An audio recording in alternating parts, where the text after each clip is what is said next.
asalaamaaleykum mbokk yi ñu ngi leen nuyu ku nekk turam ak santam comme niñ koy faral di def bi mbas bi démarré ci réew mi ba léegi ci àdduna bi di toog di am mbégte di waxtaan ak yéen ci réseau E-Media Invest maanaam ITV iRadio ak réseaux sociaux yi di waxtaan li nga xamante ne seen xam dafa màcc ci mbirum li nga xamante ne ñu ngi koy dund mbas mi xam ngeen ne lu mu laal daa bëri bàyyiwul benn fànn fépp la laal.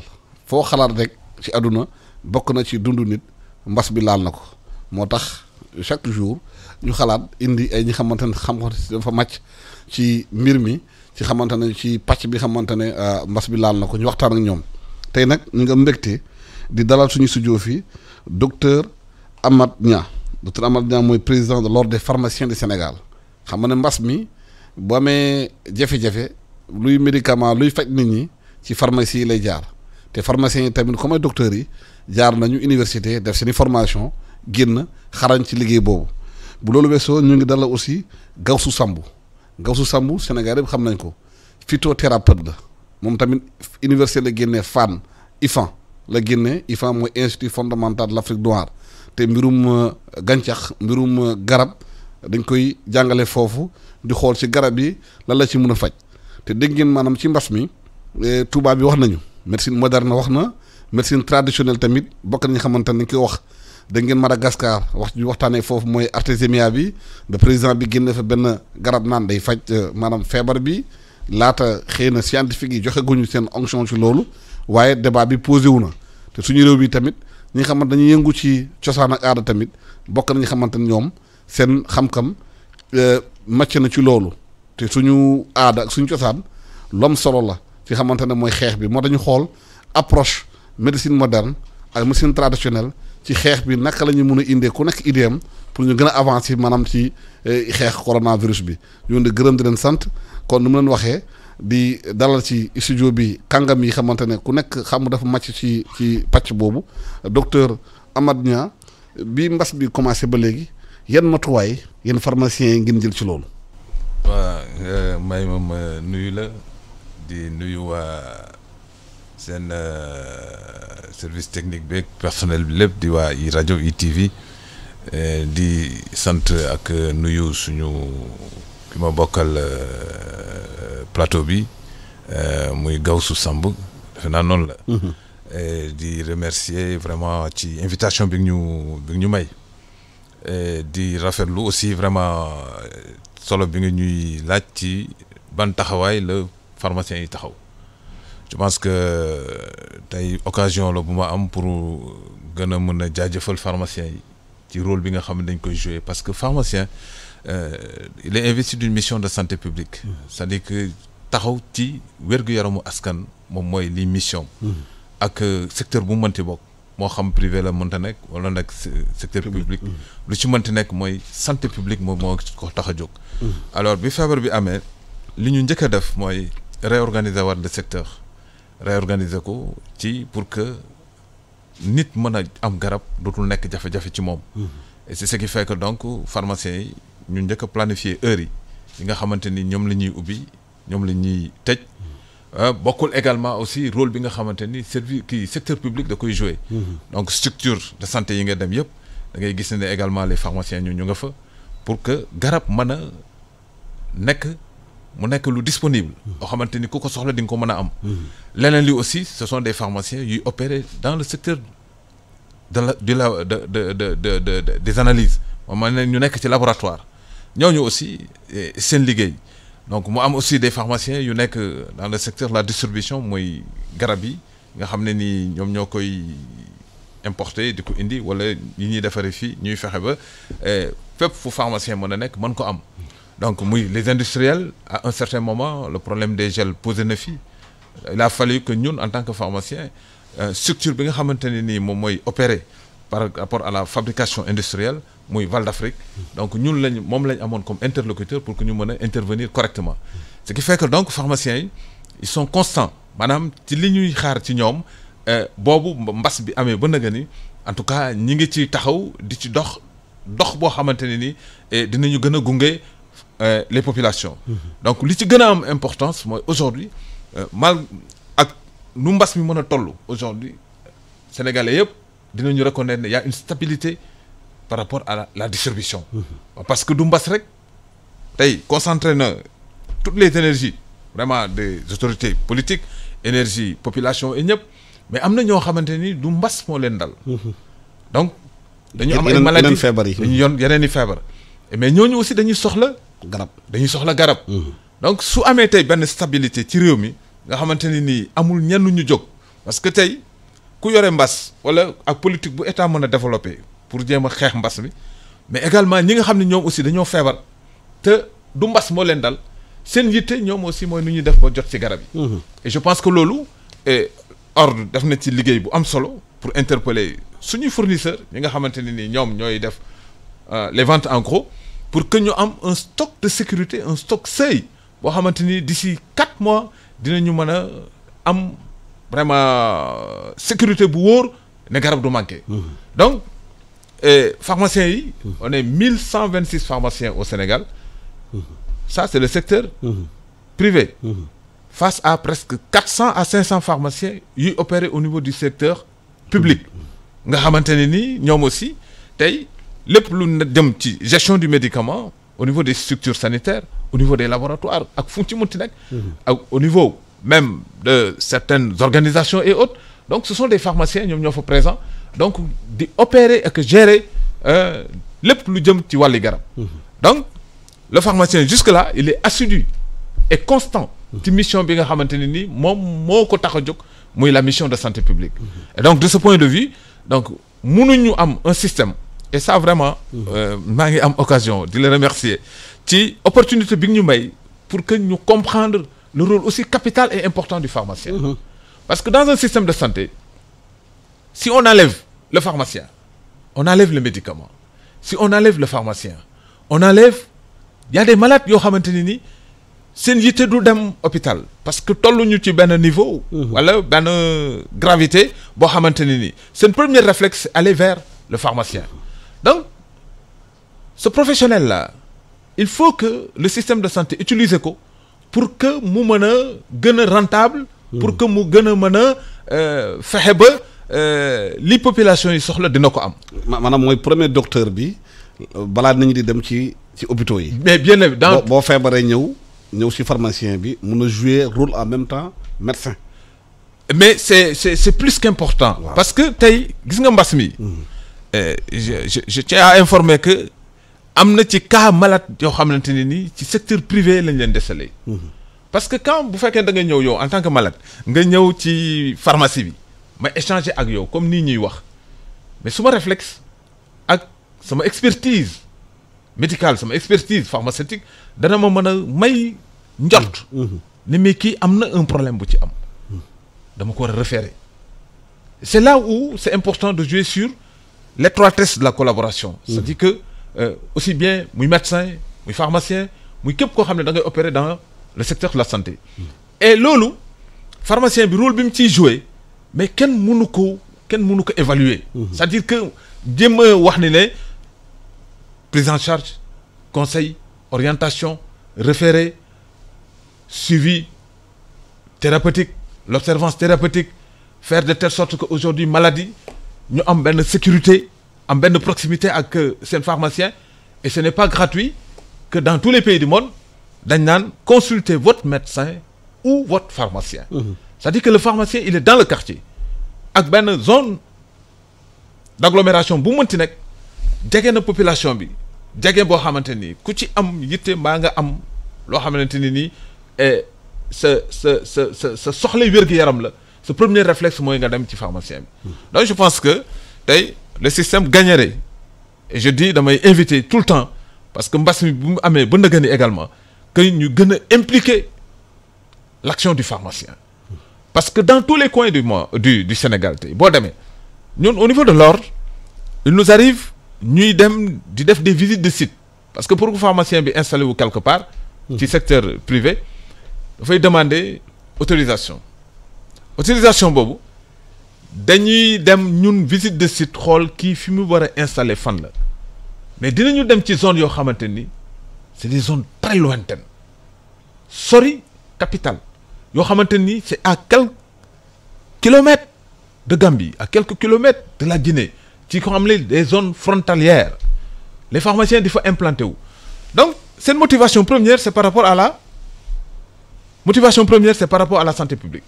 Parce que la plupart d'entre eux am na ci ñoo xamante ni dañuy nekk mbokk wala ñu nekk originaire de cette localité ñu gis population yi jafe-jafe yu ñuy am pour mën a am garab donc boo jàngee ba pare ce premier réflexe mooy non damay dem jege ci samay mbokk pour que au moins ñu mën a am accès aux médicaments. Donc ces gens-là cette répartition géographique nga xamante ne ni toutes les régions du Sénégal foo ci dem y a un effectif assez important de pharmaciens. Je pense que mën nañu jouer rôle support de communication tey lu état ministère lu mu bëgg a jàllale le pharmacien nekk na vecteur de communication utiliser ko pour que li nga bëgg le pharmacien war na mën a participer ci bépp programme boo xamante ni ñu ngi koy développer le pharmacien mën na intervenir par rapport aux données statistiques évolution fu mu mënti dem par exemple tey mbas mi war na ñoo mën a cibler des pharmaciens établis dans des localités pour que ñoom ñu am benn œil d'observation sur les cas pour mën a orienter pour mën a également conseiller pour mën a participer par rapport à la prise en charge donc c'est un tout boo xamante ni le domaine d'intervention du pharmacien kenn mënu ko apprécier donc je pense que de ce point de vue on gagne beaucoup pour que le système gagne beaucoup pour que le pharmacien mais ni mu nekkee au cœur du système mais ñu mën ko gën a impliquer pour que mu mën a jouer pleinement son rôle et que li nga xamante ne nii moo ko tax a jóg muy mission de santé mu mën a jëriñ askan wi je pense que ça c'est fondamental. Gawsu Samb yow physiothérapeute nga fan nga génnee te xam daf màcc ci mbirum garab naka la ñu mun a intervenir pour faj ci mbas bi bu mu commencé ba léegi lan mooy seen liggéey ci loolu. waaw balaa ma tontu la maa ngi remercier ñi ñu invité fii ma remercier le docteur pharmacien remercier la population qui nous regarde donc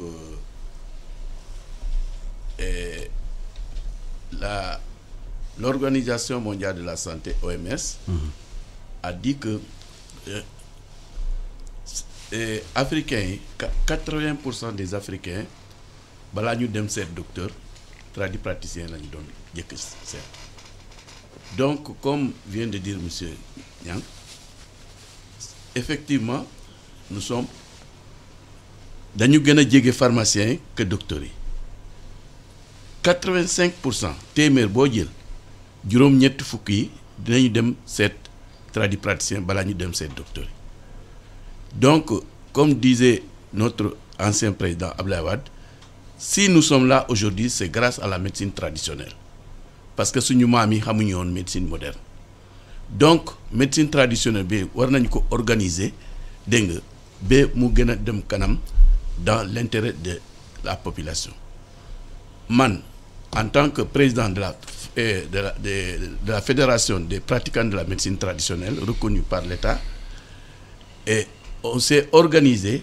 pour que cette pratique-là mu jëriñ ñëpp parce que tant que organisation amul n'importe qui mun na nekk tradipraticien et c'est ça vraiment qui nous fait mal ba alhamdulilah président bi jël di initiative pour essayer d'organiser ça et actuellement nous sommes tolérés mais nous ne sommes pas organisés et dans la légalité. ci wolof daf ñu manqué kayit boo xam ne pour ñu xam kan mooy tradipraticien kan moo nu nekk tradipraticien parce que métier boo xam ne organisé wuñu ko et ku waay ne rek mun na nekk tradipraticien or tradipraticien dañ koy jàng depuis école depuis suñu maam yi depuis sa foo juddoo sa waajur yi bu fekkee dañ koy faj dégg nga man en tant que tradipraticien en tant que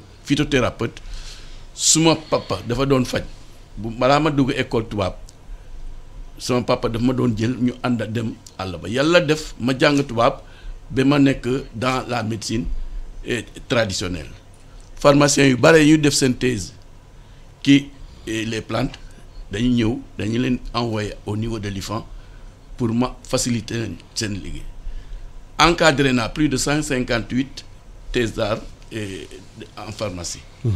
Donc suñu liggéey bi dès le départ ñun ñooy départ bi balaa ñu àgg pharmacien ñu bare bu ñu ñëwee ñu ne dama leen di wax dem leen seet pharmacien parce que lii xamuñu ko am na lu ñu xam am na lu ñu xamul. Mais am na ñoo xam ne dañu ragal médecine moderne donc ñun ñoo leen di encourager di dem lu ñu xamul ñun parce que médecine boo gis am na lu fu mu yem. fu mu mën ak fu mu mënul. Donc par exemple nit koo xam ne dafa am ce qu'on appelle hernie inguinale bu ñëwee dans un état boo xam ne dafa dépasser suñu compétence automatiquement dañu leen envoyer ki au docteur dégg nga au lieu d'aller directement mais malgré tout ça am na ñoo xam ne mënuñu nangu conseil boobu. Il a fallu que ñu insister dégg nga s'il le faut même participer au financement de leur opération. Moi j'ai personnellement assisté kii ñoo xam ne amuñu moyen sax pour dem def opération. waaw mbaa ci mbas mi bu ñu nekk nii léegi. ci mbas bi lan mooy seen xalaat. lan mooy seen mbas bi bu mu commencé tout de suite avec expérience bu mu am dama ne carrément kii solution populaire se trouve mu ngi ci biir médecine traditionnelle parce que am na nouvelle bu jógee Madagascar ba suñu président bi apprécier ko nouvelle boobu du nouvelle boo xam ne nouvelle bu bees la. dégg nga Artemisia ñëpp xam nañu ne plante la boo xam ne depuis des siècles et des siècles am na day faj paludisme day faj feebar bari ñun au Sénégal am nañu lu toll lu mel ni Artemisia lu mën a faj feebar bi malgré que xamuñu ko woon mais comme expérience wone na ni luy faj palu efficacement mun na am action positive ki faj bi donc le ministère nous a woon nañu au niveau de ministère de la santé dafa benn séminaire d'information dégg nga pour ñu participer ki lutte bi pour sensibiliser les gens dire que fii feebar bu bees la kenn xam ko. dégg nga kenn xamul garab bi expérience rek la ñuy jël dégg nga di jéem a soulager les patients am na garab yoo xam ne incha allah boo ko joxee ñoo xam ne les porteurs dégg nga ñoo xam ne yaakaar nañu dinañu am bu ñu ko jëlee xëy na yàlla def ki aar du ñu am feebar boobu. loolu am na dégg nga même démb rek dañu daje au ministère à la direction de la santé publique ici au point E dégg nga pour cette solution ban solution la ñu mën a jël nous en tant que tradipraticien pour ñu mën a booloo ak pharmaciens yi trouver dégg nga plante yoo xam ne mu ngi fi Sénégal dégg nga mun na participer ki faj ko feebar bi. feebar bi du médecine moderne rek moo ko mën a faj parce que boo gisee Chinois yi am ndam médecine traditionnelle te garab yooyu mu ngi fi Sénégal depuis des années kenn xamul ne beneen feebar dina ñëw dina ki bokk mais dañu ko doon béy ci Sénégal bi pour faj lu ñu wax ni paludisme donc ñun Sénégal am nañu fii ay garab yoo xam ne bu ñu ki booloo dégg nga étudier ko scientifiquement mun nañ trouver une solution peut-être meilleure même que Artemisia bu ñuy coow. dégg nga donc actuellement ñu ngi gannaaw ministère de la santé dégg nga mu ñu booloo ki seen réunion yi seen sensibilisation yi ñu ngi koy def dégg nga donc ñu bare dañu yaakaar ne n'importe benn garab bu nekk bu mënta doon buy faj si biir rek moo koy faj déedéet feebar la boo xam ne kenn xamu ko woon feebar bu bees la même médecine moderne mu ngi am problème pour trouver garab efficace. dégg nga boo xam ne moo koy raj mais je suis certain avec l'expérience de 45 ans de pratique bu ma am na lu ma xam loo xam ne dégg nga bu ñu ki booloo dina nekk bénéfice pour maladie. waaw docteur. gis nañu par exemple Madagascar gis na fa benn garab bu tudd artémisia yëpp xam nañ ko dafay wàññi day xeex bu baax contre paludisme nee nañu am na njeexital ci tuuti ci feebar bi gaa trouvé guñu ba léegi ban médicament moo koy faj pharmacie yi ak docteurs yi ñu ngi gestu di wut ay vaccin di wut lépp est-ce que am na benn moment bi nga xamante yéen pharmaciens yi dañuy xamante ñu ngi ci faju cosaan bi nu mënul lënkaloo liggéey ci gestu bi. oui je pense que Gawsu suñu waajur bi li mu wax c'est très important moi je fais partie bokk naa ci ñi gëm ni ne l'avenir de la médecine l'avenir de la pharmacie tey mënuñu ko wutal mujjantal te duñu référé wu sur la médecine traditionnelle mais cette médecine traditionnelle aussi comme il l'a dit et vraiment je suis très satisfait dégg ko mu ne ils sont pas organisés je pense que c'est pas de la médecine traditionnelle empirique c'est-à-dire une médecine traditionnelle boo xam ne nii suñuy maam déggoon nañ ne mën nañ jat mën nañu mocc mën nañu ce sont des réalités mais mode de transmission bi l'héritage ak aussi le caractère scientifique bi ko war a encadrer moo tax ñun li ma jàpp man de par la rigueur scientifique bi nga xam ne nii moom lañ ma formé moom lañ ma encadré damay mën a nangu que ñun ñëpp les acteurs ñu mën a def preuve d'une collaboration sincère maanaam lënkaloo bu wér parce que tey l'avenir de l'Afrique li ko mën a permettre mu am sa souveraineté son autonomie que ñu mën a fajal suñu bopp di ko jële ci suñu gàncaxu bopp mais loolu suñu richesse suñu flore ak suñu faune moo ñu ko mën a may mais il va falloir que donc ñu wutal ko des procédés scientifiques procédés scientifiques yuy mën a reconnaître que garab gi dana faj bu fajee nii lay fajee su fekkente ne indi na aussi ay jafe-jafe moom garab gi ñu mën a am ay solution li ñuy wax ay ci benn langage courant ci ñun peut-être des antidotes mu ngi mel ne tey su fekkee ne da nga am saleté bu nekk sa yaram nga war a mën a wut ndox mu ko dindi c'est-à-dire que boo jëlee garab bi mu am lu mu def ci yow mu am leneen lu ñu mën a créer pour que faj ko et là ça tient compte de procédé comme ñun man niñ ma encadré jàngale ma ko ci garab dafa am ñetti étapes yoo xam ne nii garab bu ko franchirul man mënu ma dégg ne garab la mooy que garab gi science wane na ni dana faj mais buy faj aussi ñu mën a préciser ne lii lay faj su ko xamee ne day faj ba pare ñu ne lii mooy dose am donc dafa am lu ñuy wax l'expertise analytique c'est-à-dire que ñu rechercher scientifique yi moo xam pharmacien la moo xam médecin la moo xam keneen la koo xam ni dafay évoluer moo xam c'est un élément de la médecine traditionnelle mu dem ba yëg ne ni lii par exemple l'artémisine bi ngay wax mais aujourd'hui garab la bu am identité boo xamante ne ni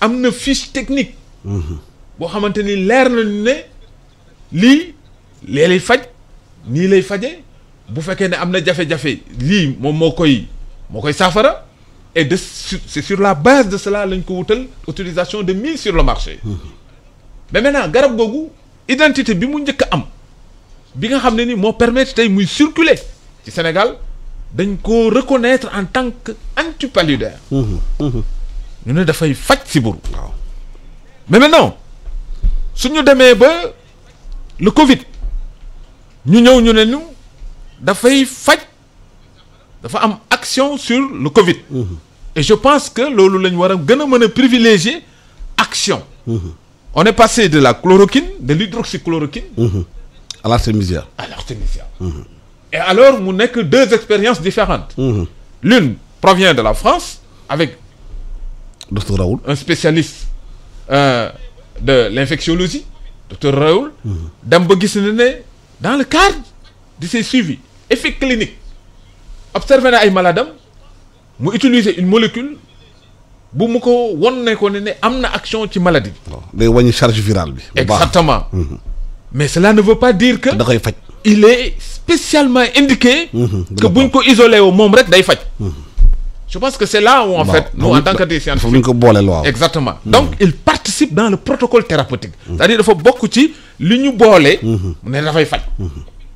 maintenant là pour aider moi je pense que ce sont des pistes yoo xamante ni war nañ ko gën a mën a explorer gën ko mën a pousser pour que effectivement parce que le problème du Covid. ñaari inquiétude le posé. Alassane. L'inquiétude de l'auto-immunisation. c'est-à-dire que feebar bi ku mu dal dañuy immuniser dootul la dal. parce que pour que maladie ñu vaincre ko. nga xamante ni nii dafay jóge ci àdduna. donc c'est le premier processus boo xamante ni nii ku mu dal dootul la dalaat. maanaam mel na ni immuniser wu ci feebar boobu. maintenant leneen li ko mën a accompagner mooy la campagne de vaccination ñu trouver des vaccins yoo xamante ni ñi nga xamante ni musu leen daal ñu prévenir leen par rapport à cela. donc ce sont les deux inquiétudes qui interpellent aujourd'hui tous les scientifiques. Et qui interpellent aujourd'hui l'OMS.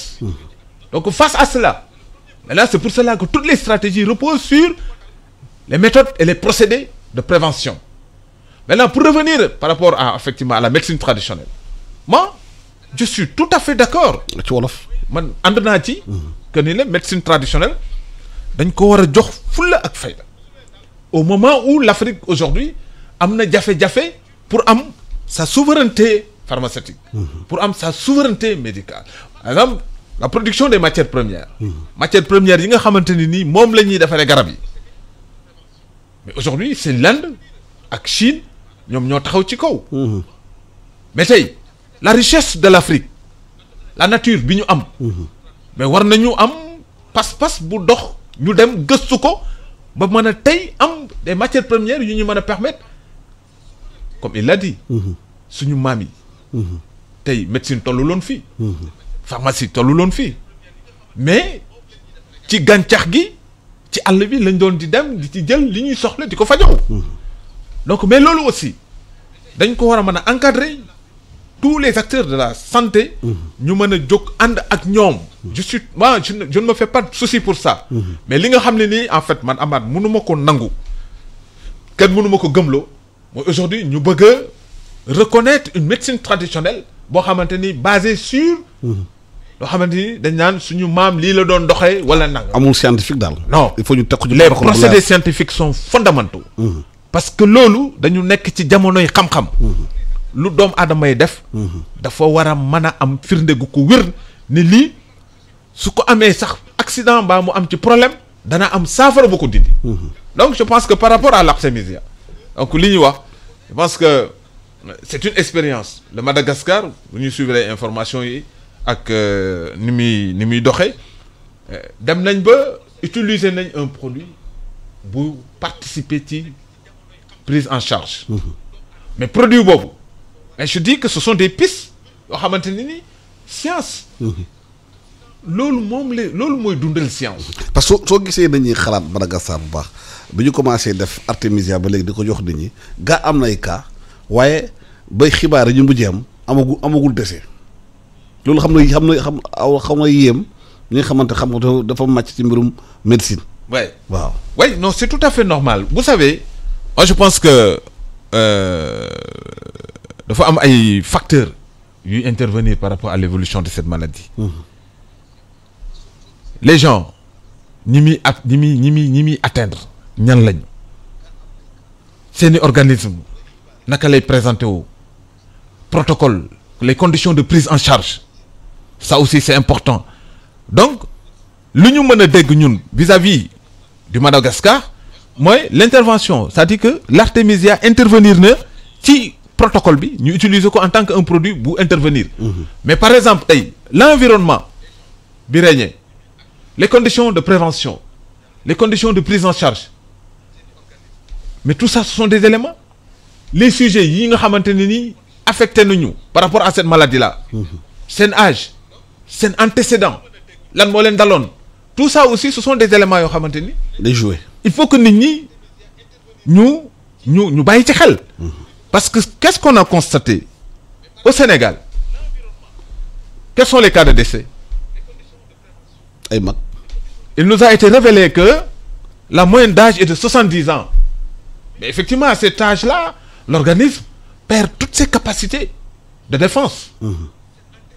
Maintenant ce sont des gens yuy traîner des maladies autres que le corona. moo tax en fait damay wax ni ne damay revenir aujourd'hui ci rôle les pharmaciens. S'il y a une stabilité, l'association des diabétiques, les hypertendus, l'association des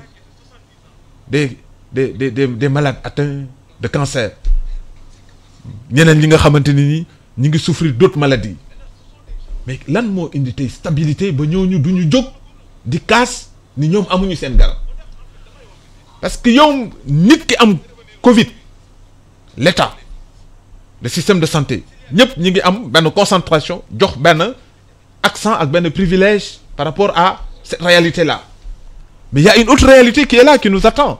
Les autres maladies. Qui doit les prendre en charge? Mais ces malades là ñoom aussi dañu soxla prise en charge dañu soxla faju dañu soxla garab dañu soxla vraiment des structures et c'est ça qui justifie que tey doo ci dégg kenn ku jóg ne dama am problème pour am suma garab et c'est là aussi c'est l'œuvre des pharmaciens. même si une maladie tamit nee nañu am nañu problème yenn saa am accès hôpital parce que dañuy wax Covid ba nga xamante ne. dañuy daw hôpital ñoo yeneen feebar yi amatuñu yenn saa accès. parce que médecin yëpp dana concentré ci Covid bi xëy na bàyyi yeneen feebar yi te yooyu mun nañu reyee tamit ni Covid reyee. mais attendez Alassane.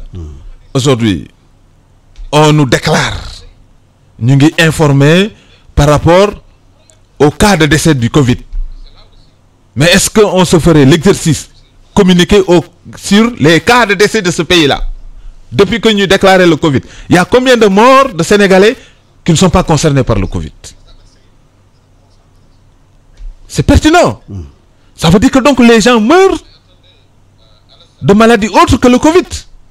Donc la prise en charge elle est réelle ak lu ñu mën di def concentration également ci Covid war nañu bàyyi brèche bu mën a permettre une meilleure prise en charge des autres maladies.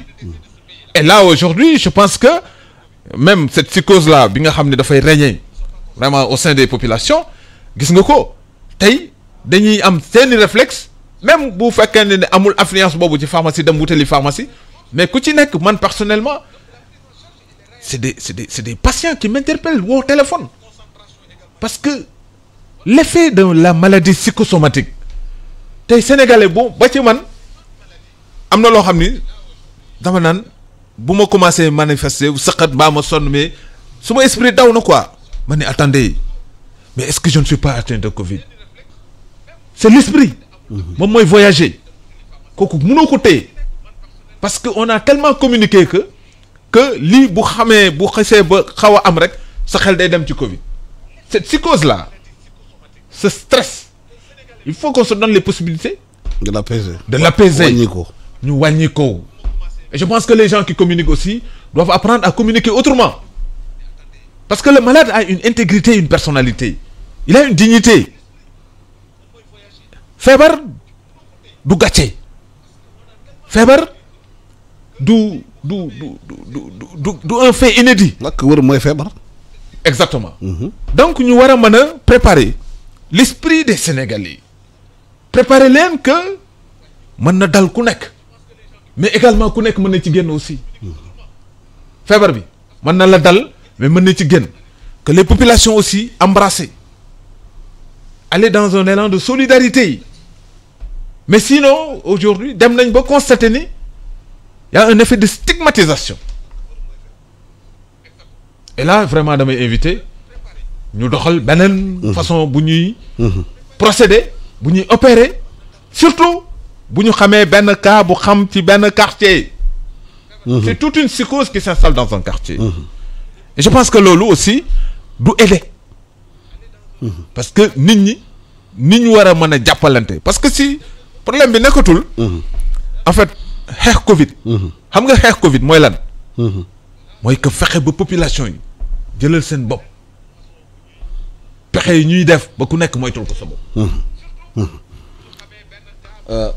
Gawsu yéen ci li ngeen di yëngu dégg ngeen ñu wax artémisia wax dafay faj lu bëri yéen ci seen liggéey en tant que phytothérapeute tey yan matuwaay ngir mën a jël pour accompagner action bi ci Covid bi surtout population yi xam nga ne yéen lay njëkk a ñëw bu leen gisulee après doog a dem ci pharmacien doog a dem ci docteur est-ce que tey Sénégal garab yu ñu am fii yaakaar nga ne buñ ko xamee buñ ko saytoo war naa mun a bokk ci di xeex feebar bi.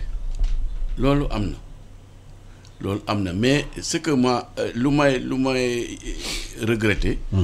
mooy pharmaciens yu bare dañu def seen thèse sur les plantes seen diplôme de sortie boo demee dans les tiroirs il y a plus de 150 thèses de pharmacie sur les plantes. Sur les plantes qui plantent yi. Man personnellement j'ai encadré plus de 100 étudiants. dégg nga ñu def seen diplôme de sortie sur les plantes dégg nga da nga leen di jàngal ba pare ñu organiser seen sortie ba ñu génne mais tout ça reste dans les tiroirs. duñ jëfandikoo plante bu ñu ko exploité bu ñu ko exploité woon kon tey fu ñu nekk nii di seet lan la ñu war a def pour économique bi kon trouvé nañu ko plus que Madagascar mu trouvé parce que y a beaucoup de renseignements dégg nga ñoo xam ne dégg nga mu ngi dans les tiroirs du jëriñ benn dara. kon yaakaar nga ne ku am diplôme ba pare rek. beneen liggéey lay wuti bu dul exploité lu mu. kon yaakaar nga ne tey Sénégal.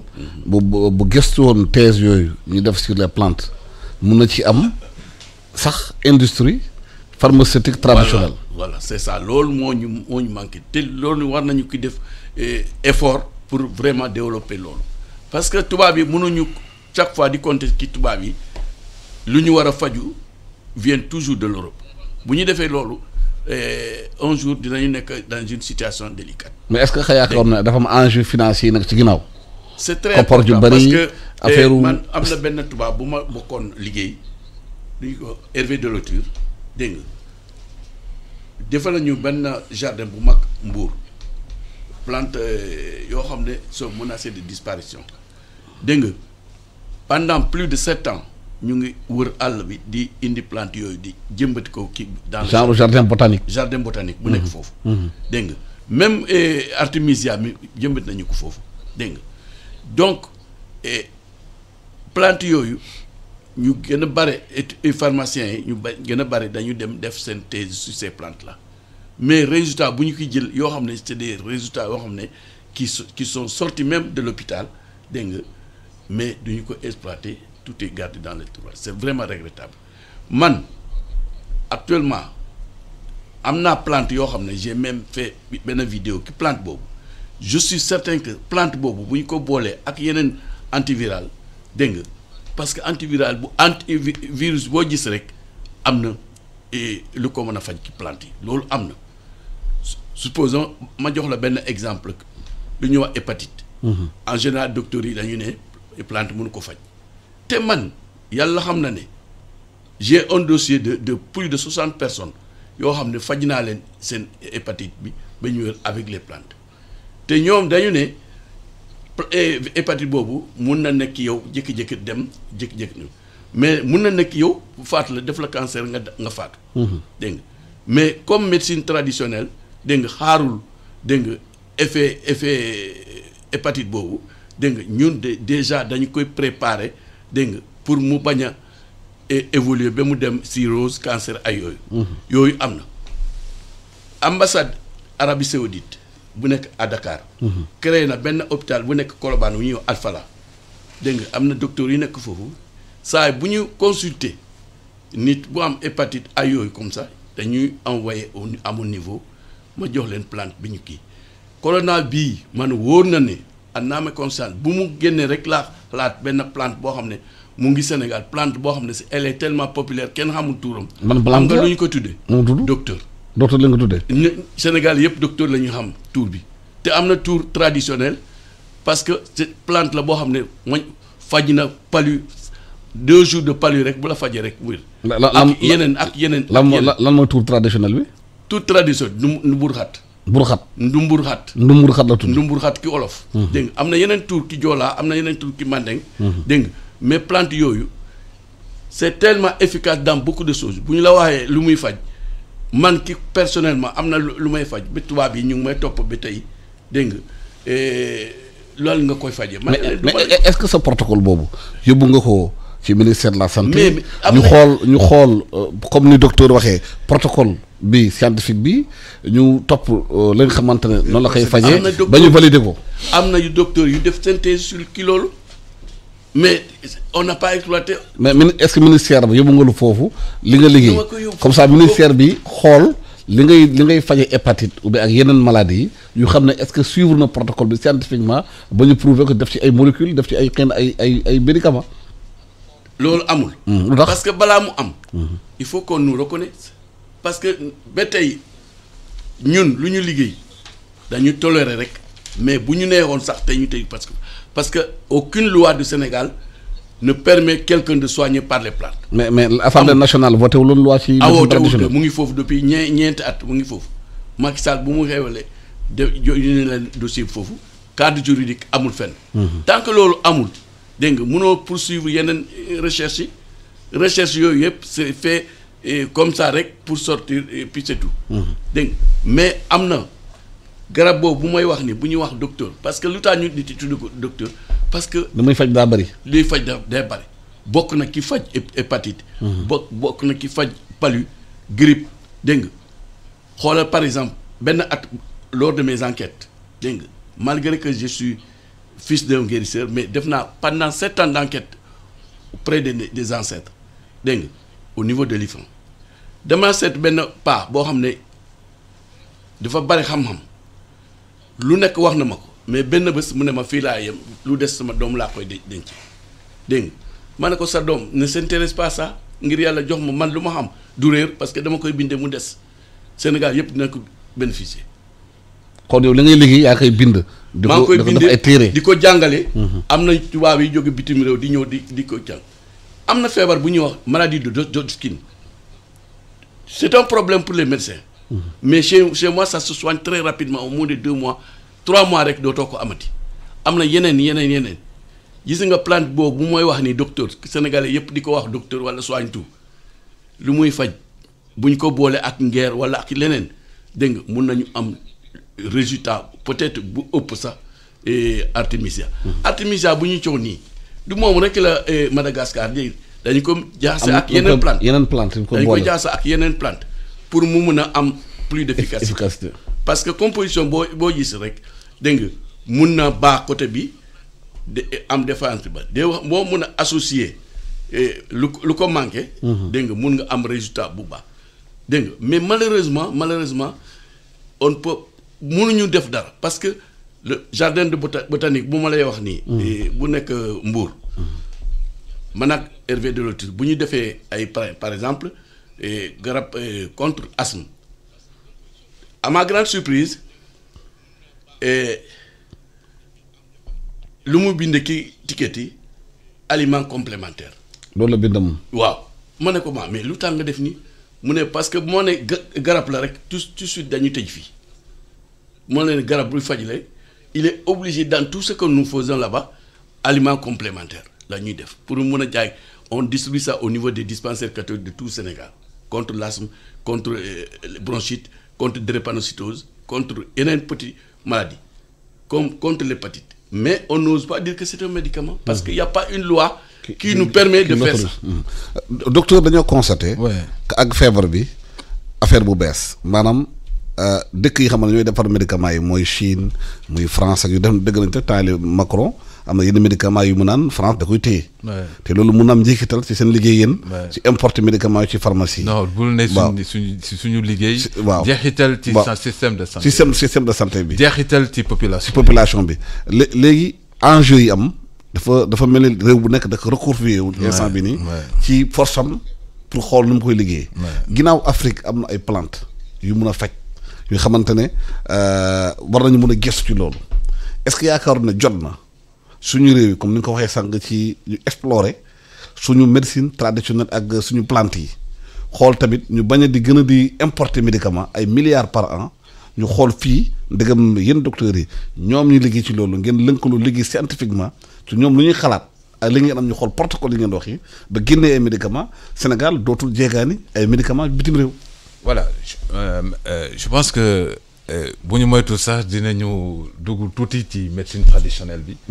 Alors que thème bi dëgg moo doon les approches. oui approche yi waaw.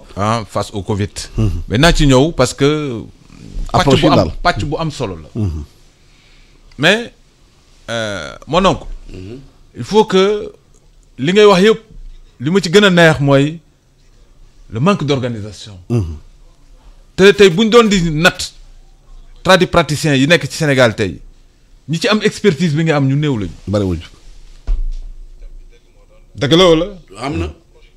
ñi ci am culture procédé scientifique ñu néew lañ parce que nee nga ci sa biir wax dañu la former dans ces pays yi nga xam ne la médecine traditionnelle dafa dem. ay Chine ak yooyu ba am ay résultats yu concrets dañoo am des modules de formation yoo xam ne dañ leen a tàggat ñu dem gëstu jàng ba ñu leer na ne xam-xam bi leer na ñu jóg dox ci loolu.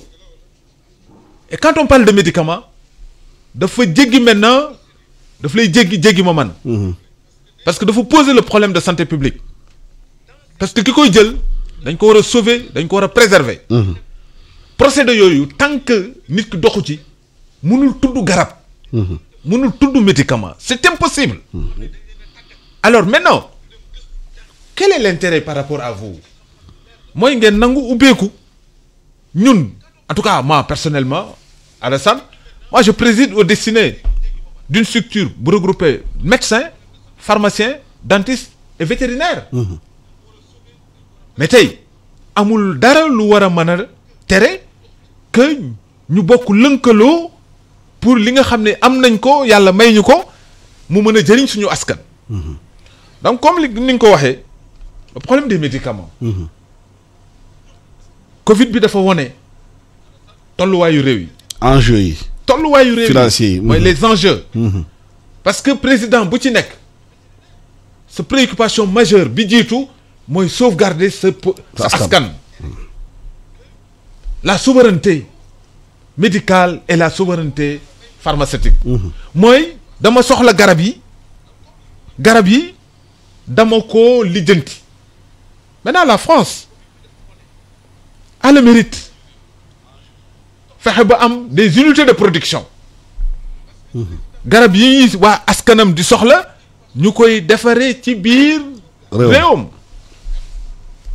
et cela nous interpelle nous en tant que des Africains. Sénégal amoon na usine bi fi nekkoon. oui mais c'est là où. maa ngi ñëw ci moom sànq bi muy wax problème mu diñ demee ba trouver ko ñu mujj ko transformer tudde ko xawma alimentaire complément alimentaire et tout.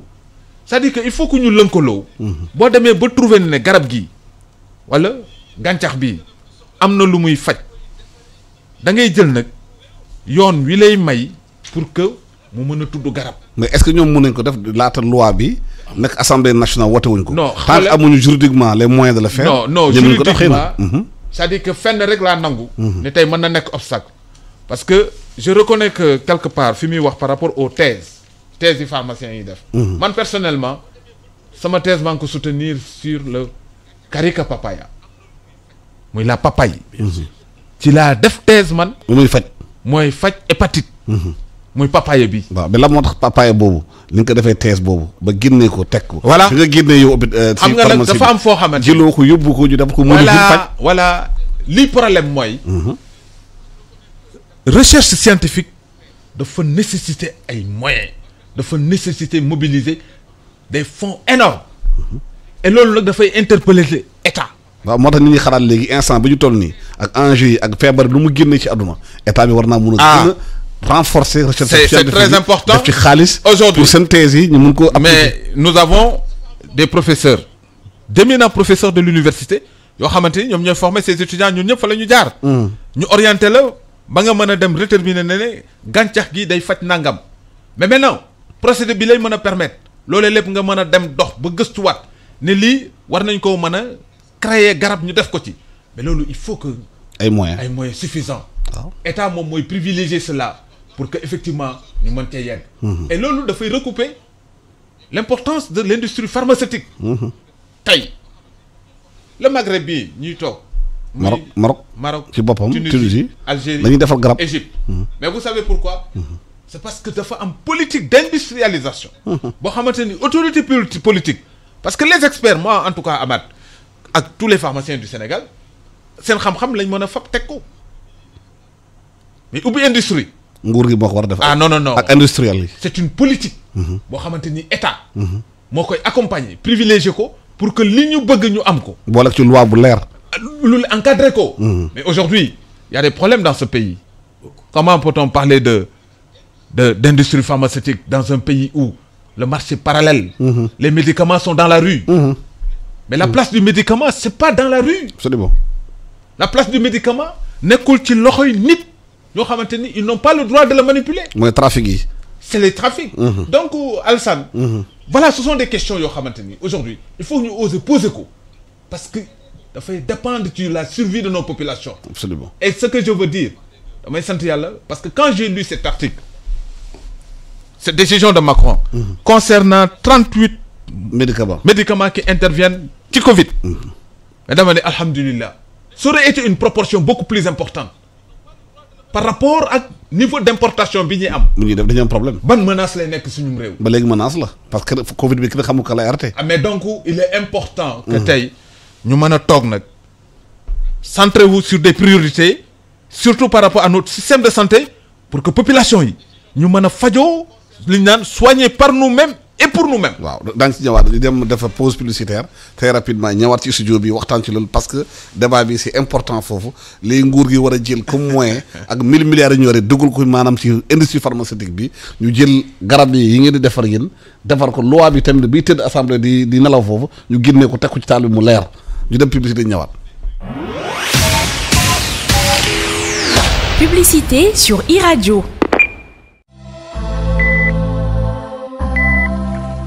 yéen ndawi Sénégal suñu réew tey la gën a soxla ay ndawam ngir xeex jàngoro ji ñuy wax coronavirus ba tax na ginnaaw bi ñu leen gërëmee bu baax sant leen ci seen taxawaay ngir faagaagal jàngoro ji dañu ñëwaat tey ngir gën leen a ñaax pour ñu gën a dëgëral taxawaay bi ngir jëlee fi jàngoro jii di ñu wax coronavirus. njëkkee ko ci digle yi nga xamante ne kër docteur digle na ko waaye lépp ñu def ko ci yar ak teggin ndax nag coronavirus kat bàyyiwul mag bàyyiwul ndaw nañu respecté waxtu yi nga xamante ne ni moom nañu indi ngir couvre-feu bi respecté solum masque bi waaye itam gàttal suñu tànk ndax bu ñu bëggee dakkal xuus gi nga xamante ni jàngoro bi mu ngi koy xuus bu baax ci askan bi dañoo war a gàttal suñu tànk gàttal suñu dem ak dikk ndax nag jàngoro coronavirus ñun ñoo ko mën a xeexal suñu bopp ndax ñun ñoo ëpp ci askan bi ñun ndaw ñi ñu ngi leen di ñaan ñu respecté li nga xamante ne ni moom la fi autorité yi teg pour faagaagal jàngoro ji ñuy wax coronavirus moo tax ñu ngi leen di ñaan ñu boole xel yi boole xalaat yi ngir faagaagal jàngoroy coronavirus fii ci suñu réew di Sénégal. corona bi na fi yam sama wareef mooy dog buumu corona bi. jërëjëf ñiy déglu iRadio ITV ci débat bi ñu nekk xam ngeen ne ñu ngi waxtaan approche bi xamante ne médecine moderne bi am na ko médecine traditionnelle bi ci xeex bi xamante ne ñu ngi xeex corona bi da ngeen sànq di docteur Ahmed Niang wax pharmacien nee na bu il faut ñu jël moyen dugal ko ci recherche bi maanaam plante yi parce que par exemple thèse yi ngay wax yi ñoom pharmacien liggéey nañ ci gàncax moom liggéey na ci papaye nu muy fajee hépatite waaye bu fekkee ne amul moyen poursuivre maanaam xalaat bi recherche bi duñ ko mën a xam moo tax am na recherche bi nga xamante ne bëri na ci thèse yi ci plante yi waaye kenn utiliser wu ko lan la ñuy war a def pour yow pour que loolu ñu mun nekk dëgg parce que li xew tey ci adduna bi ma dëkk bu nekk tëj dañoo tëj seeni frontière te Covid bi kenn xamul ka lay arte te France yeewu na jël na yenn médicaments yi ne kenn du ko exporter parce que da koy téye dañ koy liggéey te ñun bu fekkee ne xeex bi continué na am nañu xamante ne xëy dañoo feebar fii soxla nañu médicament yooyu dañuy nekk si benn njàqare Gaoussou. tout à l'heure dafa ne woon ça demande beaucoup de moyens. d'accord naa ak moom parce que docteur simple pharmacien simple mënul remplir conditions yooyu. comme il a bien dit que état war na ki dugal loxoom dëgg la état war na ki dugal loxoom mais vraiment c'est regrettable ñuy dépenser beaucoup d'argent dégg nga en comptant toujours de l'étranger. Importation vraiment baax na mais am na foo xam ne da ngeen dem ba àgg foofu ngeen càng dégg nga supposons que tey lu ñu importer yëpp gars yi fermer frontières yi fu ñu jëm. On est obligé loolu war nañ ko prévoir parce que gouverner c'est prévoir. Il faut pas compter sur les autres pour Madame Pares wax na ko dégg nga aucun pays ne peut se développer en comptant sur l'importation des médicaments. Si ce pays-là ne fait pas l'effort de créer ces médicaments, aucun pays dégg nga amul benn dëkk boo xam ne mun na dem kanam tant que mu ngi yaakaaram yëpp bitim réew loolu mënu nekk donc kon nag nañu góor-góoru ci suñu wàll bopp dégg nga parce que ku mel ni man comme tradipraticien c'est pas pour me vanter man maa ngi recevoir tous les étudiants qu'on m'envoie mais boo demee ki ñeneen ñi dañu leen ne carrément da ngeen ñëw xam suñu xam-xam te doo leen ko exploiter wala ngeen dem jaay ko dégg nga loolu la ñu leen di wax mais man comme je comprends la situation des pharmaciens des médecins des étudiants man je suis toujours ouvert dama leen di lépp lu ma xam dama leen nëbbu dara. mais defar garab dafa laaj alal bu bëri te bitim réew xëy na industriel ñi gars yi yore xaalis nekk secteur privé bi ñooy financer recherche yi financer fabrication bi est-ce que Sénégal tey yaakaar nga ne ñi nekk secteur privé bi war nañu gën a bàyyi seen xel ci loolu.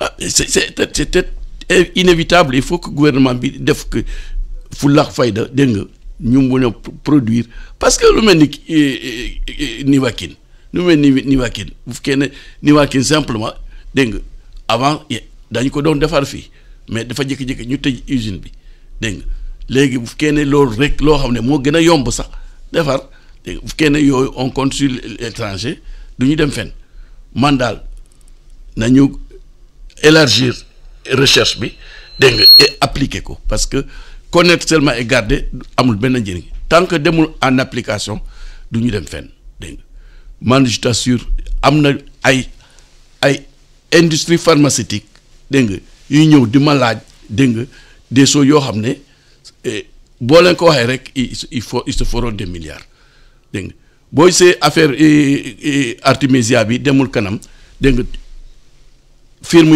yu mag yi ñoo ki teg seen loxo. ñoo ki teg seen loxo loolu tax ba tey depuis boobu ba tey mais malgré tout ça artémisine ki gestu moo tax ñu xam am artémisine buy faj palu bi. foofu la jógee donc investissement boobu am na ñu mu arrangé am na ñu mu arrangé wul. parce que bu ñu xamee artémisia prix am seerul. waaw prix bi bu seerul la ñoom dinañ arrangé. justement parce que dañu investir ci yeneen garab yu gën a seer loolu. waaw loolu moo tax affaire boobu il faut que gouvernement rek moo war jël ses moyens dégg nga appuyer les pratiquants parce que moi yàlla xam na ne bu affaire bi mu génne tout de suite ce que j'ai pensé tout de suite ki garab boobu bu may wax nii. dégg nga lu communément appelé docteur parce que lu tax nit yi tudd ko docteur dégg nga parce que feebar lu muy faj dafa bare kenn mënu ko lim donc bokk na ki dans les traitements des virus bu mënta doon dégg nga parce que même sama composition bu may def contre l'hépatite dégg nga bokk na ki biir. waaw ñu jël suñu casque dem Louga fekki fa suñu benn naataango suñu correspondant bi mën nga sol casque bi dem suñu correspondant bi kii di Mountaga Kane Mountaga ñu ngi lay nuyu Mountaga Kane allo Mountaga est-ce que Mountaga mu ñuy déglu yaakaar naa ne Mountaga nekkul en ligne pour ñu jot ko foofu ca Louga mu wax ñu foofu tamit pajim bi ak naka lay Mountaga yaa ngi ñu déglu Mountaga Kane nekk gu naa ligne dañ ci ñëwaat ci moom ci kanami tuuti ñu ñëwaat ci Mountaga Kane parce que daf ñu waroon def benn xalaat foofu ci Louga naka la ñu nit ñi tamit gisee approche moderne bi ak approche traditionnelle bi xam naa daañu ko ñëwaat ci moom ci kanami tuuti donc dégg nga li Gawsu wax ci enjeu yi nekk ci ginnaaw c'est-à-dire que bu fekkee am na médicament bu moindre prix bas prix xamante ne bu ko génnee war naa mën a faj population bi yëpp firme pharmaceutique yenn saa dañ ci sawar parce que day concurrence yeneen investissement yi ñuy def. Bon, je pense que ça aussi il faut que ñu def ci très attention. Parce que c'est pour cela que en fait toute société boo xamante ni industrie pharmaceutique la dafa am benn lu ñuy wax l'acte pharmaceutique. C'est-à-dire ak lu société bi am envergure il y a une réglementation qui est là qui fait que société bi mënul def lu ko neex. Et là bu fekkee ne dans un pays bien organisé par exemple comme le nôtre nga xamante ni tey société bi boo demee ba nekk une société industrielle boo xamante ni dafay fabriquer ay garab da ngay am procédure booy jaar dafay am lu ñuy wax un pharmacien responsable. Ce pharmacien là moom mooy intervenir par rapport lépp lu concerner le médicament. Ça n'a rien à voir avec yeneen volets yi nga xamante ni dafa jëm ci exploitation waaye ay données économiques ay management ay tel mais le pharmacien lui il est là par rapport à une responsabilité mu nekk l'acte pharmaceutique. Donc moo tax en fait débat boobu du ma ko mën a animer parce que je respecte le pharmacien. Et aujourd'hui il est assujetti pharmacien bu mënti nekk à une réglementation boo xamante ni mënu ko permettre mu def leen. Mais lan mooy ful la dëgg-dëgg. En tout cas li ma jàpp ne c'est pertinent et c'est cohérent. mooy que état bu ci nekk réew mu ci nekk nga jëm sa matuwaay. organisation interne bu la mën a permettre tu ne dépendras de personne. li nga soxla muy sa souveraineté di nga ko fabriquer. Tout à l'heure dama la wax l'exemple du Maghreb. Mais c'est clair lan moo leen ko may. Ils ont négocié avec d'autres sociétés des étrangers ñu bëgg a ñëw installé wu ci réew mi ñu jox leen ne leen ne on est d'accord mais nag gagnant-gagnant c'est 50-50.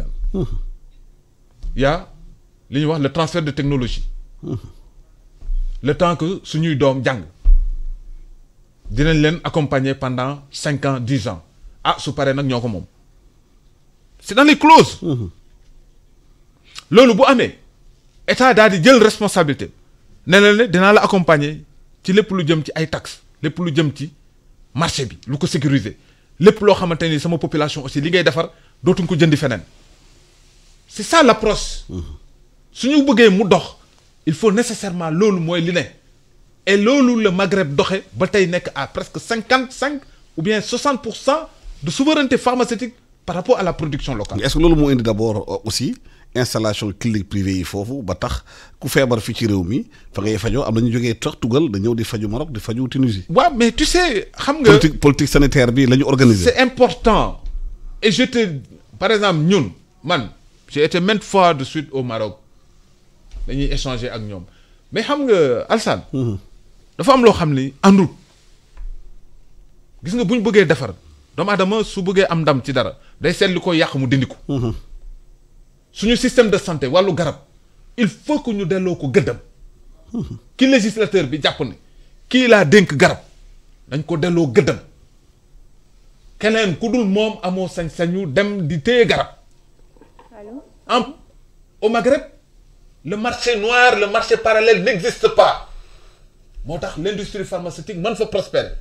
On a été en France dans le cadre les présidents d'ordre ñu daje ñuy toog ñuy waxtaan ñu discuter quoi avec ñuy laaj la présidente de l'ordre des pharmaciens de France par rapport au marché parallèle et tout mu ne non ça c'est impossible ça loolu lu leen ko may loi amul miracle c'est des lois.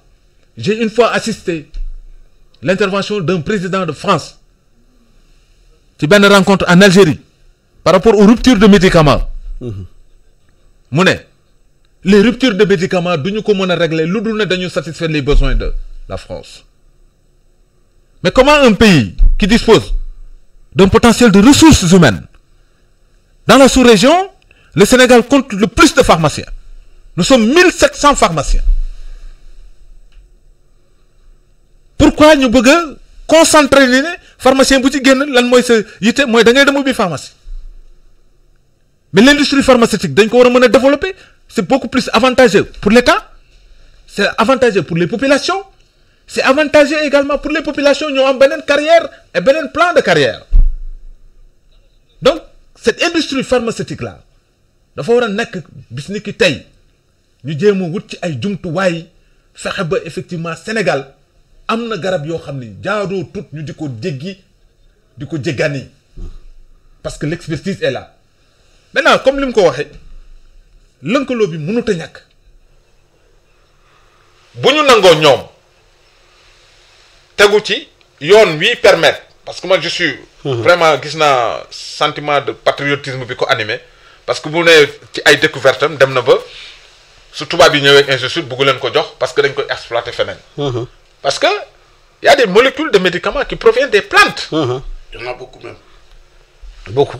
il y en a beaucoup et tey la richesse de l'Afrique kan moo ko mën a jeexal donc man ànduma ci que richesse boobu ñu toog ñun suñu yitte rek mooy après dañuy dem importer ñi ñëw indi ko. waaw mais loolu sax boo gisee ñi xaw a jaaxle tuuti du affaire bu di xeet du lana du dara artémisia bu ñu indi Sénégal ab tubaab moo koy béy Tiwaawoon di ko conditionné jam ñaajo di ko exporter di ko jaay alors que Sénégalais yi xëy na ñu ngi fii xëy na mënoon nañ jël molécule boobu liggéey ko waaye defuñu ko loolu bu nit ñuy demee ba bitim réew di gis ne suñu gàncax yi maanaam solo bu mu am nga ñëw fii di ko exploité te doomi réew mi toog fii ñoom xalaatuñ ci loolu tamit fuite de connaissance la. non Alsane bul wax loolu.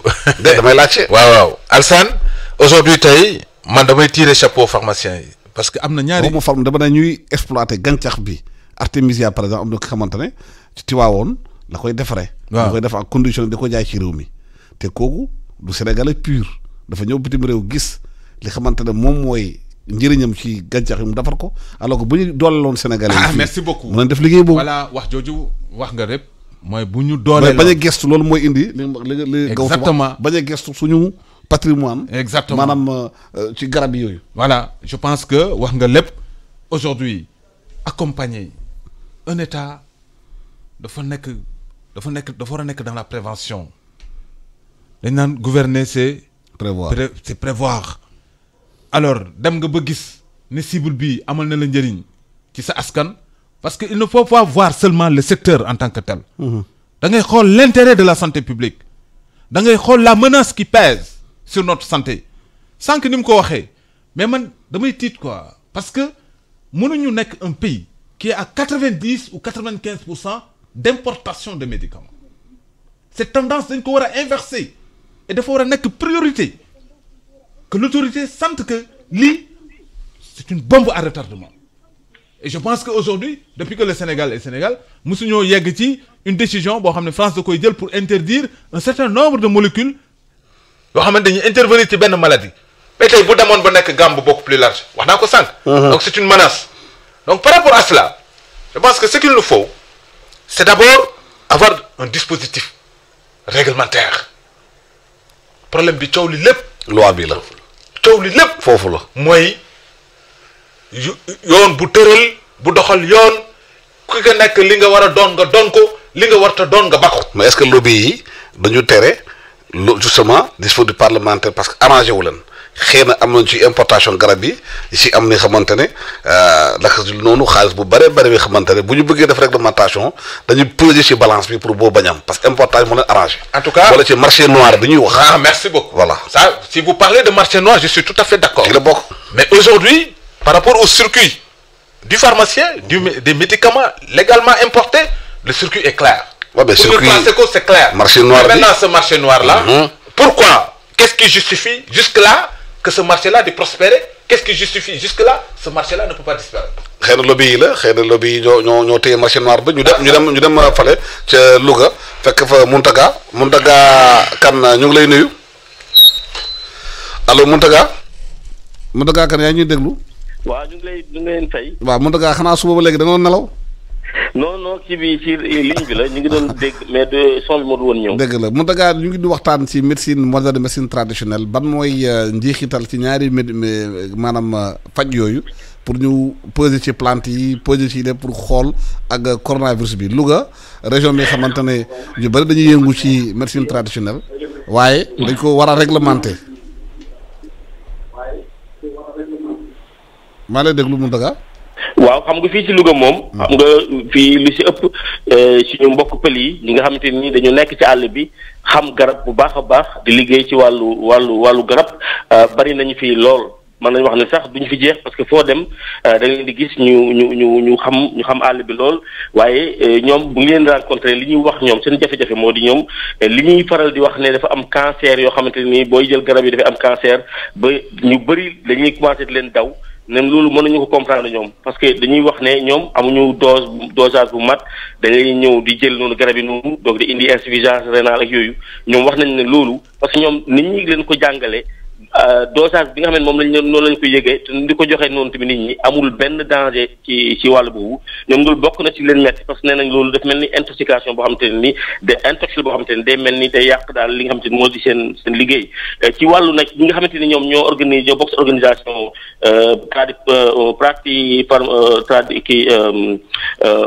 pharmacopée ñu yor wàllu pharmacopée fii ñoom ku mel ni Jaxumpa dafa yore fii benn place am di defar di def ay recherche waaye moom li mu wax rek mooy seen jafe-jafe mooy wàllu loi bi mbokk yi invité yi tedd yi wax moom loolu lay wax loolu lay méttitlu parce que ñoom ñëw recherche bi Sénégal moom moo doxul te ku jóg tamit def liggéey bi ñoom ne loolu tamit métti na leen parce que fii ci Louga am na place yu bëri yoo xamante ni da ngay dem rek pour say reen dajale commencé di jaay fekk ne ñoom ci boppam ñi nga xamante ni ñoom ñoo reconnaître seen bopp ci organisation bi ñoom gis nañu ne ñooñu ñoo yàq métier bi parce que dañuy jaay n'importe comment di jaay loo xamante ni tegul fenn ba lu bëri sax ci nit ñi bi ñu wóoluwul pharmacopée bi ñoom ñi nga xamante ni dañuy jóg rek di jël ay reen di dajale di jaay di ko jox nit ñi mu indi yenn saa ay conséquences yu néfastes nee nañ ñooñu ñoom li ñu gis daal mooy war nañu organiser waat li nga xam ne mooy secteur bi ñi nga xamante ni ñoo nekk ci àll bi te xam métier bi parce que tamit bëri wuñu li ñuy ñëw ci organisation yi parce que ñu ngi ci àll bi di liggéey seen liggéey te fekk ne ñoom am nañu xam-xam boo xamante ne ni bu leer nañ ci lu bëri ci wàllu àll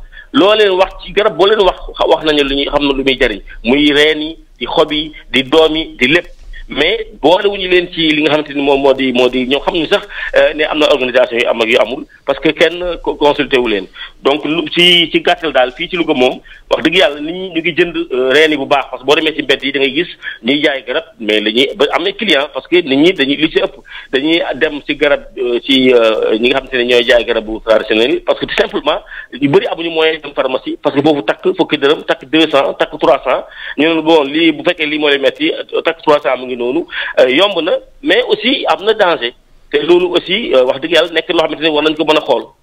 jërëjëf Mountaga Kane ci Louga dégg nga loolu li Mountaga Kane expliqué Louga yaakaar do yéen war ngeen mun a gën a organiser wu bu fekkee ne xam-xam bi am na ci réew mi te ñu bëri xam nañu garab lu muy njëriñ bari na ci réew mi d'abord ngeen regroupé wu yéen ñëpp am benn fort toog xëy na am benn congrès xamante ne ngeen ñëw ay scientifique ñu waxtaan ngeen defar seeni protocole garab yi nu muy faje ñu mun ko xëy na joxu nit ñi waaye fekk dafa jaar yoon.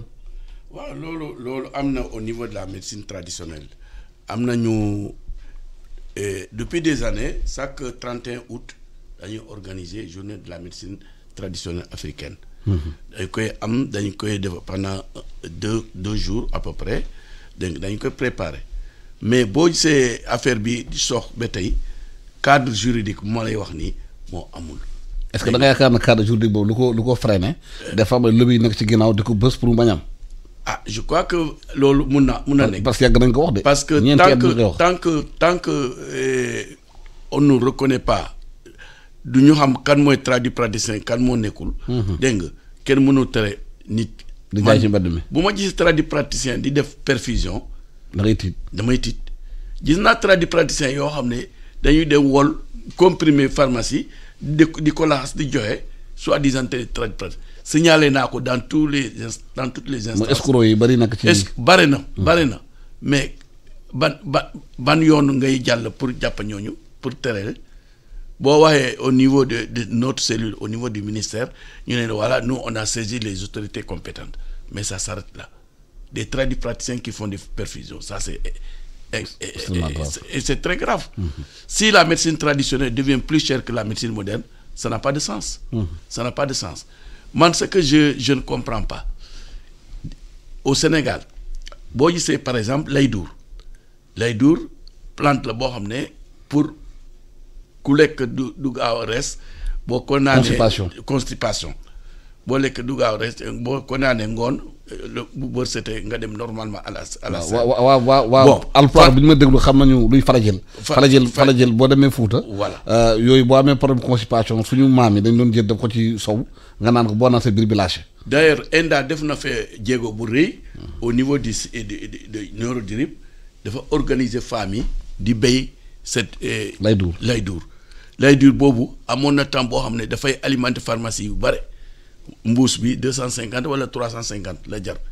te boo ko amee dégg nga da ngay am satisfaction totale donc yooyu des choses qui sont à la portée comme ça bu fekkee ne loolu dañu ko encourager dégg nga boo demee di côté de Neurodirib dégg nga affaire béy gerte yooyu du seen problème de léegi falañet rek la ñuy béy.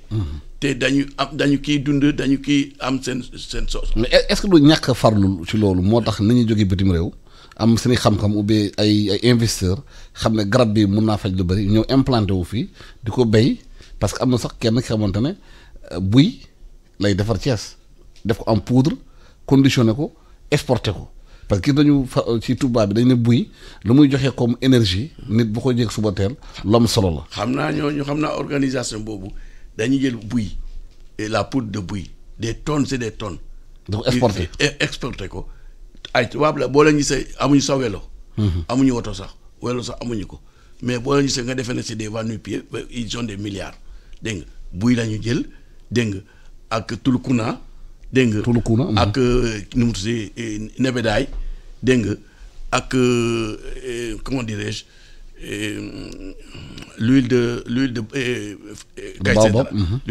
Kaysedara di ko exploiter di ko envoyer en Europe benn bés ma di daje benn l'un d'eux ma ne ko yéen seen buy bu ngeen di yóbbu ñun léegi suñu nu mu tuddee la fête des catholiques la nu mu tudd lu ñuy def Pâques ñun suñu Pâques bu jotee kenn du mun a am buy Sénégal kenn ngalax du am ndax yéen lu tax ngeen di yóbbu suñu kii mu ne parce que yéen xam leen valeur bi ma ne ko ban valeur la mu ne ma dañu koy def la farine de buy dañu koy boole ak beneen kii di ko préparer des pains di ko jaay au niveau de l'ONU PAM moo koy jënde di servir les réfugiés politiques dégg nga mu ne morceau bu toll ni bii boo ko lekkee mun nga toog 2 jours doo xiif. ça combat la faim. ça combat la faim. mun na nekk sa biir pendant 2 jours doo mu ne ma dañ ki am ay xaalis yu bare.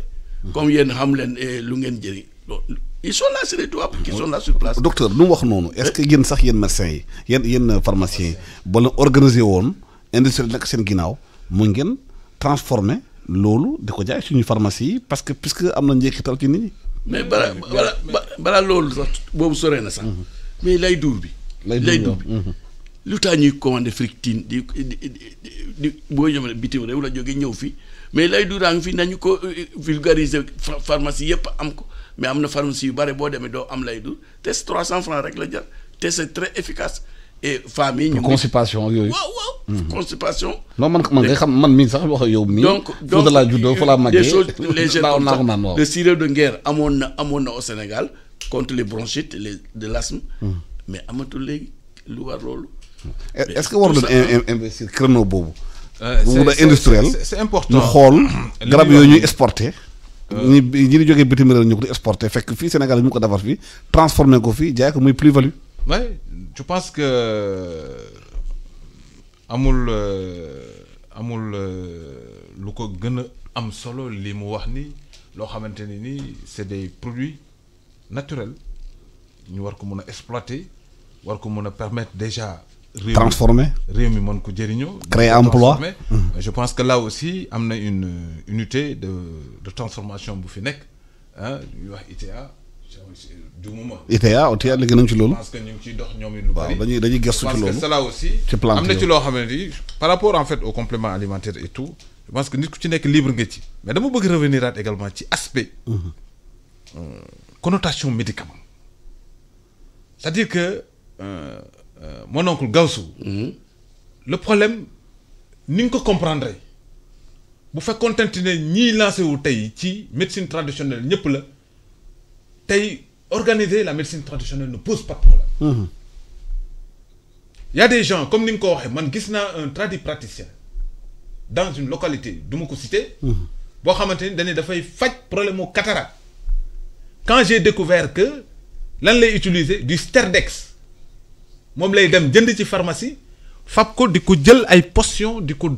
di ko dugal ci bëtu nit ki. mooy escroc yi. mais ça y a rien de plus grave que cela. état moo réglementé loolu. bien sûr répertorier donc le cadre juridique. Les publicités que l'on passe au niveau des télévisions. Mais ça interpelle la responsabilité de l'État et de l'autorité de l'audiovisuel. De régulation. De régulation. CNRA. Comment tu peux te permettre taxaw ci télé bi Sénégalais yëpp 15 millions de Sénégalais nga ne damay faj nangam. Je pense que. Et en 2 minutes, en 3 minutes. Non, may ma rek. Aussitôt après la ñu la war a mën a ñëw nga indi firnde yu wane ni lii da koy faj. boo ko fay luñ dencal. boo ko fajut ñu am lu ñu jëflanteeg yow et que ñu interdire ko. Vous savez les publicités mensongères dans les pays comme les États-Unis et autres mais elles sont passibles de peine. Absolument. soo waxee ni lii nii la war a demee te demewul noonu da nga wax lu du dëgg askan wi. beneen bi également médicament dafa am en fait des voies maanaam. de validation ay voies orale. voie injectable voie rectale dafa bëri ay yoon yu muy jaar maintenant li nga xamante ne ni moom lañ gën a seetlu muy voie orale da ngay dem nga del benn poudre man gis naa ku ma jege di sama mbokk. boo xamante ne nii daf doon di jël benn poudre d'une plante médicinale. mais daanaka ci loolu la faatoo. dem na ba dindil ko cancer de la tête du pancréas. parce que le produit n'étant pas soluble moom mu ngi koy jël mu def ay dépôts au niveau effectivement de son organisme. parce que ça n'a pas été validé scientifiquement. non mënul nekk.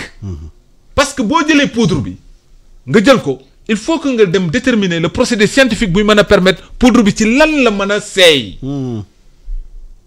bu ci seeyee bu duggee ci organisme bi naka lay intervenir. réaction yi. donc garab du caaxaan.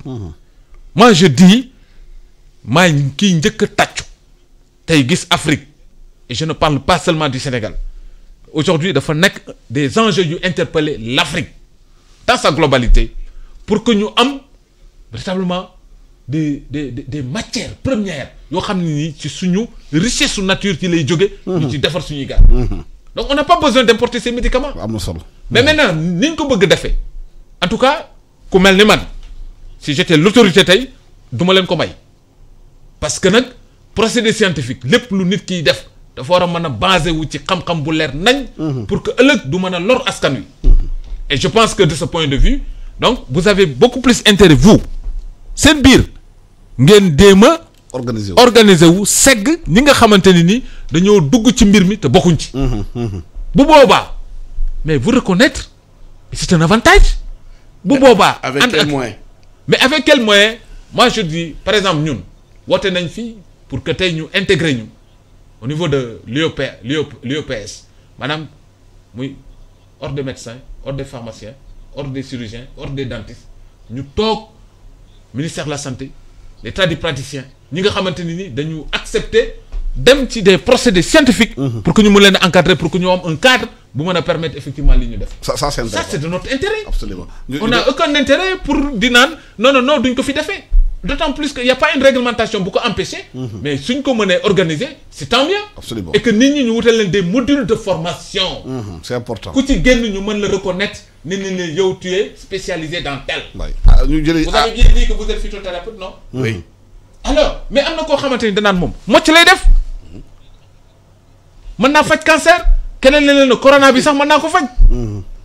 corona bi muy génnee y a des gens qui sont sortis pour dire que dem leen. waaw dem leen ngeen jël niima mais c'est extraordinaire. moo tax état bi bu envoyé gendarmerie ñu noppi nañ ñoom ñëpp. mais quand même Aliou Aw yow bokk nga ci défenseur médecine traditionnelle keroog dem nga Saint-Louis am benn étudiant bu UFR santé de Saint-Louis bu def benn étude ci maanaam étude bu mu def ci kii la ci bisaab la ko jëlee bisaab bi wone bisaab bi mun naa participer ci hypertension te loolu thèse la de doctorat.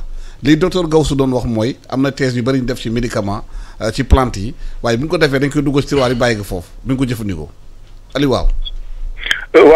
Merci Alassane donc merci di leen gërëm ci oo bi ngeen ma oo donc di nuyu sa invité yooyu le doyen Goss surtout le doyen Gawsu donc di ko sargal effectivement il y a une thèse donc boo xam ne def nañ ko UFR santé bu UGB. Bon, ça, il y a de cela peut-être donc 1 à 2 mois. Donc sur le bissap et le quinquilibre. Donc leur effet donc sur l'hypertension non compliquée. Donc c'est une thèse qui est boo xam ne ça a été fait. te ñoom bi ñu ko defee dañoo jël ñaari plante yooyu ma wax léegi donc di bissap bi ak quinquilibre yi donc def une étude comparative par rapport à un médicament. xam naa bon docteur boobu toog xam na ko bon peut-être pour ne pas faire de la publicité mais c'est le captopril dans le cadre du traitement de l'hypertension et on a vu que effet yi bisaab bi am ak quinquilibre bi c'est à peu près la même chose sinon plus que l'effet du captopril sur l'hypertension artérielle non compliquée encore et je précise non compliquée voilà non compliquée hypertension artérielle non compliquée donc am na fii comme ni ko doyen nga waxee thèse bi am na il y a beaucoup de thèses il y a beaucoup de choses yoo xam ne am na fii mais la problématique aujourd'hui de la médecine traditionnelle au niveau du pays au niveau du Sénégal c'est lié fondamentalement à une question de volonté politique parce que problème yi ngeen fi soulever yëpp si on avait aujourd'hui la réglementation toutes ces questions-là allaient être réglées autant dans la publicité autant par rapport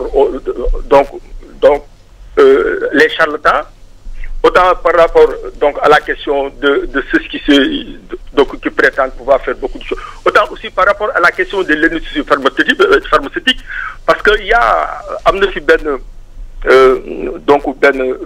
document boo xam ne bu tudd donc l'initiative de Libreville pour la protection des inventions africaines en matière de médicaments boo xam ne def nañ ko fii qui trace un peu le processus donc de la mise en place donc d'une industrie pharmaceutique locale en passant maintenant vers les centres de recherche et tout donc on est tout à fait d'accord et là aussi je rejoins le docteur quand il dit que il faut affaire bi topp le processus scientifique mais c'est ce que nous disons c'est ce que les gens demandent les gens ne demandent pas autre chose toutes les recettes là yi nga xam ne yu doyen Gawsu ak ñeneen ñi nga xam ne c'est des tradipraticiens reconnus connus sur la base des critères parce que encore pour information docteur il y a des critères universels de reconnaissance et de définition d'un tradipraticien des critères qui sont là qui ont été validés par l'Organisation mondiale de la santé et par l'OAS au niveau de la sous-région loolu peut-être bés bu ñu ci yeggee dinañ ko mais critères yi am na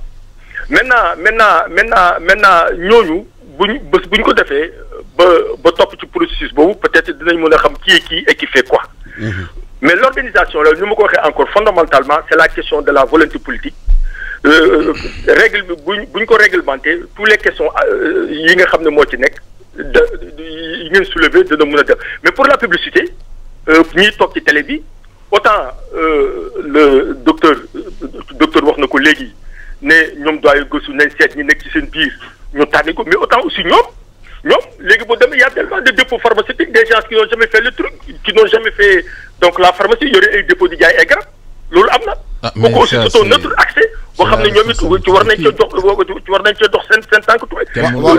la floraison des dépôts là. quand tu vas par exemple à l'intérieur du pays ñoo xam ne duñ ay pharmaciens jàng ñu yore ay dépôts di jaay. moom xam na bu baax li may wax. waaw loolu xëy na état bi aussi sur la publicité non je termine beneen bi aussi sur la publicité. mais c'est la presse. mais il y a la complicité de la presse. Aujourd'hui c'est la presse qui sert de canal de diffusion de dissémination. Quand on connaît par exemple la puissance d'un médium comme la télévision qui pénètre l'intimité des foyers mais aussi à ce niveau je crois que l'État donc war na agir donc bu ñu ko xooloo encore li may wax mooy volonté politique bi donc tout revient à l'État je crois que état bi ku xam ni état amee doole bu jëlee ay matuwaayam yëpp dinañ ko réglementé te buñ ko réglementé comme ni ko docteur waxee doyen gis ko maintenant faju aada beeg cosaan bi ak faju médecine moderne bi dajaloo lëkkaloo li nga xam ne moo ci baax ñu génn ko les aspects positifs ñu génn ko mais su boobaa askan bi moo ci gis seen bopp. ci système waaw loi bi nekkoon assemblée nationale ñu war ko wote. boobu léegi mu ngi ci table député yi. la moo tax loi bi avancé wul. mais loi bi avancé parce que quelque part bon man mënu ma wax exactement mais c'est sûr que il doit y avoir un lobby quelque part boo xam ne moo ko bloqué parce que tout le processus a été fait et validé. fi mu waroon a jaar yëpp jaar na ko. la commission ad hoc au niveau de la primature. ñu validé ko mu dem conseil du cour suprême ñu validé ko et pour la cour suprême on a eu 2 à 3 séances mu jógee fa mu dem conseil des ministres ñu validé ko depuis 3 ans. Depuis 2017, la loi est au niveau de l'Assemblée nationale. Mais on ne sait pas pourquoi. Maintenant, alors qu'aujourd'hui, peut-être que Covid devait être une occasion, bon, de nous permettre, donc, nous rebondir sur ces questions-là, maintenant, pour nous régler. Loi, bonne loi, là. Ah, pardon? Bonne loi, là. Cadre juridique. Un cadre juridique, vous n'avez pas non, il y a aujourd'hui un projet de loi sur la médecine traditionnelle, pour réglementer la médecine traditionnelle. Pour la réglementation. Waaw, pour la réglementation de la médecine traditionnelle. Qui, boo xam ne régler na toutes les questions yi ngeen fi wax yëpp autant yu docteur wax, autant yu doyen Sambou wax, autant yow yi nga wax yëpp la régler. Sur la définition, sur qui n'est pas que sur la publicité, tout a été réglementé. Mais est-ce qu'il y a ça dort depuis 3 ans au niveau de l'Assemblée nationale. Est-ce que donc tout revient encore à cette question de volonté politique dont j'ai parlé tout à l'heure. Est-ce que yaakaar nga ne léegi Covid bi am nii ñu gis yenn réew yi tëj na seen frontière.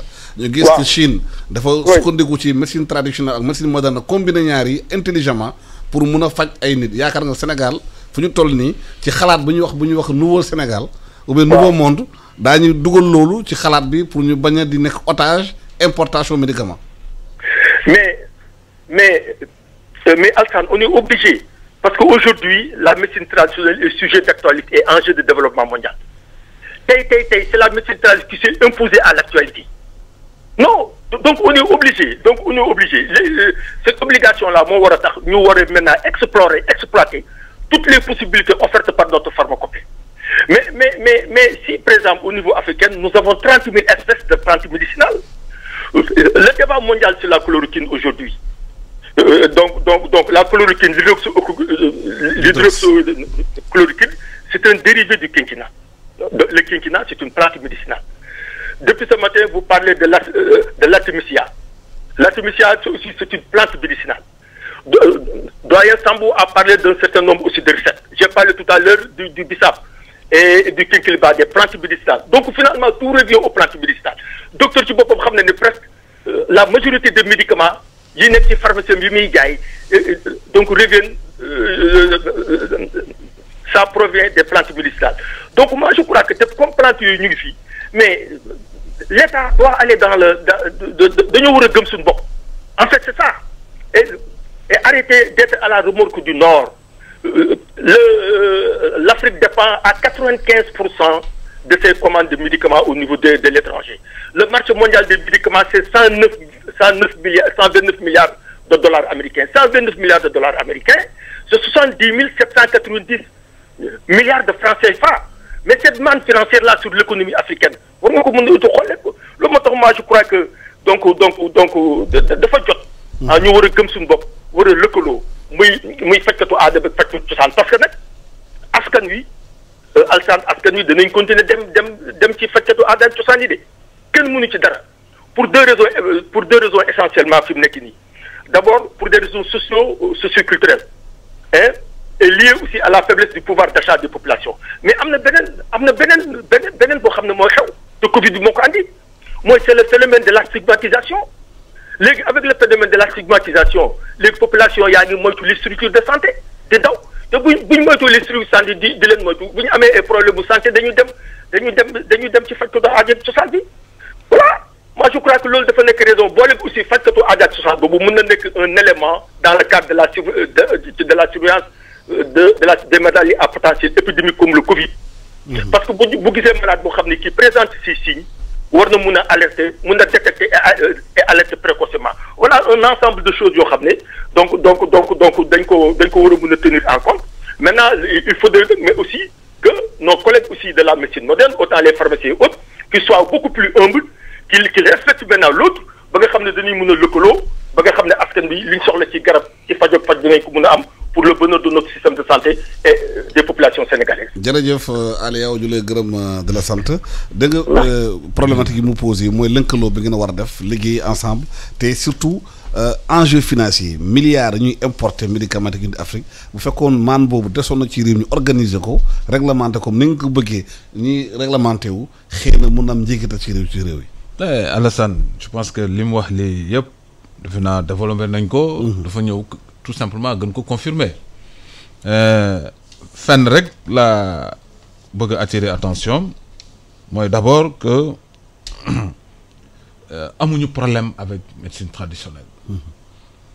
il faut réglementation bi la ñu war a def. il faut que ñoom d'abord ñu mën a aujourd'hui le pharmacien il est clairement identifié. am na fu muy jaar ba ñu reconnaître ne kii pharmacien la. le médecin il est clairement identifié dañoo wut programme ne lii ngay jàng soo génnee lii ngay doon. mais ñoom aussi. quels sont les critères de reconnaissance de ces gens-là.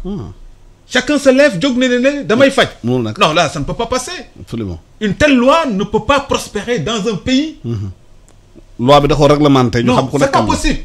donc ce qu'il y a lieu de faire. mooy d'abord teg ay conditions yu leen mën a permettre. en tout cas je ne vais pas dévoiler peut-être un secret parce que xam naa quelque part fu amoon blocage. loo xamante ni ñun ñii dox nañ ci. parce que quand même aussi on ne peut pas permettre une médecine traditionnelle boo xam ne dañuy jóg rek tey reconnaître ku nekk jóg ne nii lay doxalee nii lay doxee. il faut ñu defar ay critères. non il faut des critères de reconnaissance d'identité. ça c'est important. loolu bu amut c'est l'anarchie. parce que même ñoom ils ont des problèmes parce que gis nañ ne moom wax na ko y a des charlatans parmi eux. y a des tels mais chez les pharmaciens tu ne trouveras pas de faux pharmaciens. absolument. maintenant il a posé le problème des dépôts mais ça interpelle la responsabilité de qui? L'ordre n'autorise pas un dépôt. man tey je suis président de l'ordre amul dossier buy ñëw ci man nga bëgg ubbi pharmacie wala nga bëgg a liggéey ci établissement public wala nga bëgg liggéey fu mu munti nekk ngay pharmacien ñëw indil ma dossier te du ma vérifier ne tu as le diplôme de pharmacien. Le dépôt cela relève de la responsabilité de l'État. C'est une menace ci santé publique des populations. C'est également une atteinte à l'honorabilité d'une profession. parce que dépôt yi mën nañu profiter de jaay faux médicaments. mais ils font le circuit. Mais bien sûr ça c'est avéré. Aujourd'hui lan moo ñu opposé woon avec le procès de Amadou Wuri Diallo. qui avait bénéficié en fait d'une grâce présidentielle. Mais c'est un problème. Importer des médicaments d'une valeur de 1 milliard 400 millions de francs en médicaments. Le problème c'est un scandale. Mais c'est plus qu'un scandale. Mais aujourd'hui tout ceci constitue des priorités et fi ma nangu ak moom mooy problème de volonté politique. Parce que quand l'État veut régler un problème. Aujourd'hui moi j'ai quitté Diourbel ah Alsa. xam na. Mais j'ai fait preuve de contrôle de mën naa ne j'ai été contrôlé 100 fois poste bu ma dem nee nañ ma yaay kan indil ma carte pour que ma mën a. passer. Et cette rigueur là par rapport au Covid. Mais cette rigueur-là vis-à-vis de ces dépôts-là qui prennent des médicaments di entraîner ces populations-là di leen di rey mais ça c'est la responsabilité de qui? De l'État. L'ordre, les pharmaciens n'ont aucune responsabilité et je tiens à le dire que aucun pharmacien n'est impliqué par rapport à ça. Mais maintenant s'il y a des pharmaciens yoo xam ne dañ leen di soupçonner dañ ci rek mais écoutez yoon a ngi fii l'ordre est là mais je défie quiconque donc par rapport à cela su amee kenn kuy jooy nañu ko dem ñu jooy ko état parce que man la gën a naqari man mi nga xamante ne ni je porte la voix de cette profession là nga xamante ni je défends l'honneur et l'indépendance de la profession. Donc par rapport à cela moi je pense que Alassane ñun ñëpp ay sénégalais la gis nga réew mi c'est à travers les compétences diversifiées ku ci nekk ci ñun ci domaine de compétence bi ngay indi ci ngay ñëw ñu defar réew mi tabax réew mi ñu tabax réew mi mais suñu bëggee di bàyyi lu neex waaye def surtout dans le domaine du secteur de la santé. di taf yëngal. Non, ça c'est extrêmement grave. Et je pense que malheureusement en toute chose dañ naan ne malheur est bon. Covid bi xëy na dina. Franchement dañuy naqarlu Covid bi mais ça nous a permis. de se réveiller. Non franchement ce réveil-là, je ne voudrais pas qu'il soit brutal. Je souhaite et je lance un appel que tey képp koo xam ne nii yow autorité politique nga que nga mën a réévaluer sa bopp ma ne organiser par rapport aux priorités c'est fondamental. La santé réew bala moo émerger réew bala moo dem fenn il faut que sa population soit saine. C'est très clair. Une population bu amee jafe-jafe ci wér-gi-yaram boo fi doon wàcc ay milliards ci faj ngay dëkk ci ñoom. Donc nous devons mettre l'accent et je tiens à dire également un système de santé n'est pas le propre de médecin, n'est pas le propre de pharmacien, n'est pas le propre de chirurgien dentiste ou de vétérinaire ou même de médecin traditionnel. C'est un tout. L'ensemble des acteurs dañu war a déployer wu pour que ci nekk ce domaine de compétence nga indi ko teg ko au bénéfice du malade. lii la réew santé nii lay doxee. Et je pense que là dinañu mën a permettre ñu gën a mën a nekk ci beneen posture et que Sénégal bu jógee ci lii mais vraiment dina mën a am taxawaay mën a gën a ràññoo parce que le Sénégal était devant. Notre université là a été la première université africaine. dañuy dem Maroc des Marocains ñun di ma rencontrer ñoo xam ñoo bokk promotion et tout dinaa ma yow ñun Sénégal lañ jàngee. Comment aujourd'hui le Maroc qui ne disposait pas de département de pharmacie ñu dem ba tey aujourd'hui le Maroc se retrouve à plus de 55% de souveraineté pharmaceutique te ñun ñoo leen jàngal. dañuy nelaw docteur Gaoussou. léegi la nga yaakaar léegi Covid bi war na mën a changer yéen ci seen liggéey est-ce que yaakaar nga fu ñu jógee fii dañu jël matuwaay gën a gëstu yéen li ngeen di def ci liggéey bi ci gàncax yi ak ci garab yi pour xool ko naka la mën a participer ci santé sénégalais yi. Je reviens d'abord kii docteur. am na lu mu wax loo xam ne dinaa ko revenir tuuti moom am na kayit bu ko may contrôler partenaire am ñun man en tant que président ban droit laa am dem yow Alassane doo fajkat ban kayit critère boobu ñoom am nañu ordre ñun amuñu ordre ñun nous ne sommes même pas encore reconnus dégg nga mënuñu def dara bu du tant que état jàppale ñu ki loolu donc état ak médias yi ñoo ñu war a jàppale parce que je me rappelle il y avait une année Sidi Lamine ndeysaan que yàlla yërëm ko may ko àjjana Sidi Lamine était venu me voir à mon officine à Fanok mu ne ma Sambou je viens te voir parce que la médecine traditionnelle en train de déraper son objectif yow koo xam ne tu es intellectuel tu connais ce que tu fais dégg nga damaa bëgg nga ñëw nekk consultant à mon machin parce que y a beaucoup de gens yoo xam ne dañu ñëw raconter loo xam ne xel mënu ko nangu je l'ai fait gratuitement pendant 5 ans pour réveiller les gens dégg nga suñu kuréel bi sax man chaque fois bu ñu réunir dama leen di wax ne kenn warul jël garab nga ne ko def sa gémmiñ jël ndox mëgg ko dama leen jàngal loolu yëpp insuffisance rénale bu muy wax nii ak splénomégalie ay yu muy yëpp xam nañu loolu mais comme il y a dans tous les métiers il y a des brebis galeuses dégg nga nit yi xaalis rek la ñuy xool je me rappelle une fois benn jigéen indi ma benn garab du côté de Kébémer bu mu ñëwee ma gis nu muy jëlee garab bi mu ne ma dañu waxoon ne boo indi fii garab da nga koy jënde ma xool ko ma ne ko mais lu ngay def nii maire bi lu ngay def nii lu ngay jëlee nii garab bi di ko indi fii est-ce que suba boo ko soolati da nga koy am xam nga lu ma tontu mu ne ma balaa nit dee garab dee ça veut dire que pauvreté moo leen di dugal ki yenn yi dégg nga il arrache ñun bu njëkk ba Chrysanthellum americanum plante la boo xam ne c'est très efficace contre les calculs rénal mais amatul Sénégal au ñokkal ko waa rek la mën a am mais actuellement bu ñu ko ba amee il faut ñu dem ba ñokkal ba Burkina Faso pour am ko parce que dafa nekkoon ñax boo xam ne dégg nga dañ ko exploiter sauvagement tel que une autre plante qu'on appelle Desmodium hirtum ñëpp xam nañu firme yu bari ñu ngi koy wut amuñu fenn actuellement bu dul dans les réserves du Sénégal donc tout ce problème là c'est l'État parce que si eaux et forêt demande des papiers pour exploiter tel ak yooyu tant que état bi jógul dégg nga ñun duñu dem fenn tant que état may ñu doole pour ñu mën a xeex suñu biir dégg nga organiser wu et extraire les graines pourries dégg nga du ñu dem fenn toujours y aura ça lu mu wax ni xam naa loolu lu muy wax ni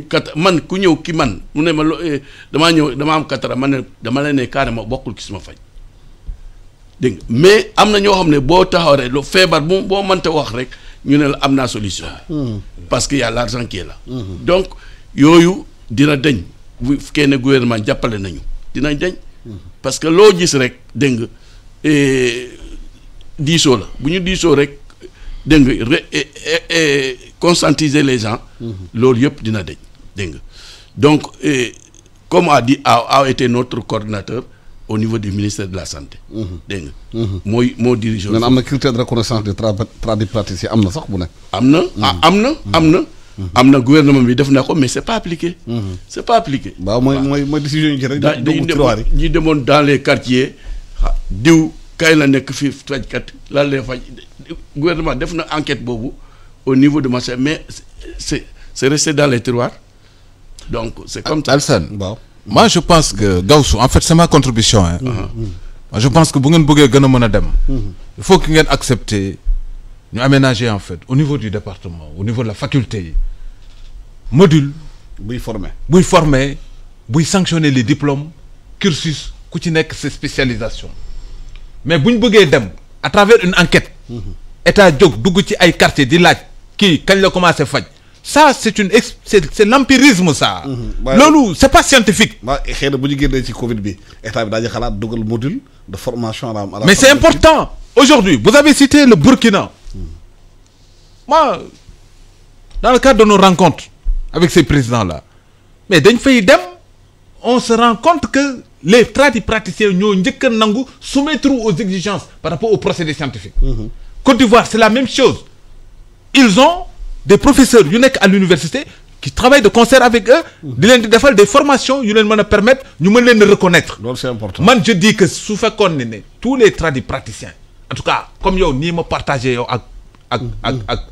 ak studio mu leer ma ne tey mën nga déterminer parcours jàng nga lii formation lii xam nga ko tu tiens compte de tes responsabilités xam nga ne exactement en quoi consiste la santé de l'individu tey bu ñu ma tegaloon loi ma war koo signer ma nangu ma amale ko mais yow doo ñeneen ñaa bokkul waaw et je te dis que vous êtes 90% ci ñoo xamante ni ci loolu la ñuy dox parce que ñun aussi on est des Sénégalais on vit avec les soi-disant les télévisions sont là mais a parfaitement raison et je pense que Alassane aussi là vous avez une part de responsabilité là-dessus vous êtes des Sénégalais mais aussi quand même trop d'argent recherche de gains de les mën a permettre que n'importe publicité qui passe dans les télévisions je pense que ça aussi vous avez une part de responsabilité là-dessus je pense au-delà de l'action de l'État aussi il y a une réglementation en interne boo xamante ni war ngeen ko mën a def. waaw ku nekk fi nga nekk ngay nekk responsable. ah non je suis tout à fait fii de gis nga benn tradipraticien bu fi wax fii. en tout cas je dis c'est dans mes développements. feneen nag responsabilité boobu nag yoruñu ko. mais yore fii daal amul. mais je dis. et les dégâts aujourd'hui ñun ñëpp ñoo war a jóg liggéey. en tout cas Aw je le félicite je le remercie. waaw il est ligne d'ailleurs il est revenu. voilà moi je dis. Aw jël Aw am précision bu Aliou Aw. da nga am benn précision. mais Alassane nag nga invité après da ngay invité Aw. très rapidement précision la indi rek. Très rapidement. oui vas-y rapidement. Malheureusement peut-être j'aurai pas le temps par rapport à. waaw gaawal tuuti waaw heure bi jot na. waaw xaaral même tuuti. C'est-à-dire que je voulais repréciser un peu sur les critères peut-être docteur daf ma déglu. mais sànq bi ma wax ne y a des critères universellement reconnus. et ça c'est l'OMS l'Organisation mondiale de la santé moo ko def. C'est des critères pour identifier et dire qui est tradipraticien, qui n'est pas tradipraticien. Bon, maintenant, on parle de praticien même de la médecine traditionnelle. Le terme a évolué. Maintenant, les critères là, c'est des critères de notoriété, de sédentarité, d'évidence ethnomédicale, d'accessibilité financière et géographique des services. Et c'est ça les critères sur lesquels donc on se fonde pour dire qui est tradipraticien et qui n'est pas tradipraticien. Le docteur Bossello critères, cela veut dire que ça implique une validation communautaire. Et quand ça implique une validation communautaire, cela veut dire que le charlatan, sama cousin séeréer bii gàddu saagam di dem dëkk ak dëkk di nekk ci télé il est déjà écarté. Voilà. Moi, je crois que toutes ces questions-là, bon, malheureusement, le temps ne nous permet pas de développer. On aura l'occasion. La version du projet de loi, je ne pense pas que c'est la bonne. Donc, tout le package, le code de déontologie, il y a aussi. Par mail ou bien par WhatsApp. Nous partageons aussi comme ça, Altan yónnee la ko. Inch'Allah. Voilà, allez, waaw ñu lay gërëm temps bi ñuy impartir jeex na ñu ngi gërëm aussi docteur Amad Niang mooy président de l'ordre des pharmaciens di gërëm aussi Gawsu Sambu xamante ne phytothérapeute la te génne fan IFAN la génne ñu waxtaan ak ñoom tey ci Covid bi approche bi ban la ñu war a di xool ñu bañ a fàtte médecine traditionnelle bi ak gàncax bi plante yam am lu muy faj parce que am na garab yu bëri ci plante lay jógee xëy na bu ñu génnee ci Covid bi ubbi xëy na ministère bi instant war na mën a gën a waxtaan ci loolu parce que importation médicaments yi ci réew yi bëri na bu ñu développer industrie locale bi tamit xëy na dina indi njeexital ci réew mi créer emploi tax pharmacien tamit jot ci garab boo fekk ñu valider ko am ubbi benn centre de formation xamante ne su bu ministère faculté de médecine lay dem mu valider diplôme yi xamante ne ñuy nekk praticien fa leen di former yaakaar naa bu ñu defee lu organiser secteur bi dina gën a am solo te tamit xeex li nga xamante mooy faux médicaments yi bëri ci réew mi di rey ñu bëree bëri te nguur gi war na mun jëkk parce que ku yeewu ubbi dépôt te jaaru ci yoon nguur gi war na ko mun arrêté à moins que mu am complicité feneen di wut ci xaalis ci lobby yi parce que faux médicaments yi moom musiba narul lay la ñu ngi gërëm ñëpp ñu ñëwoon si maanaam di ñu déglu di gërëm tamit équipe technique bi nekkoon nañu suba ba léegi di leen ñaanal yéen doog jàmm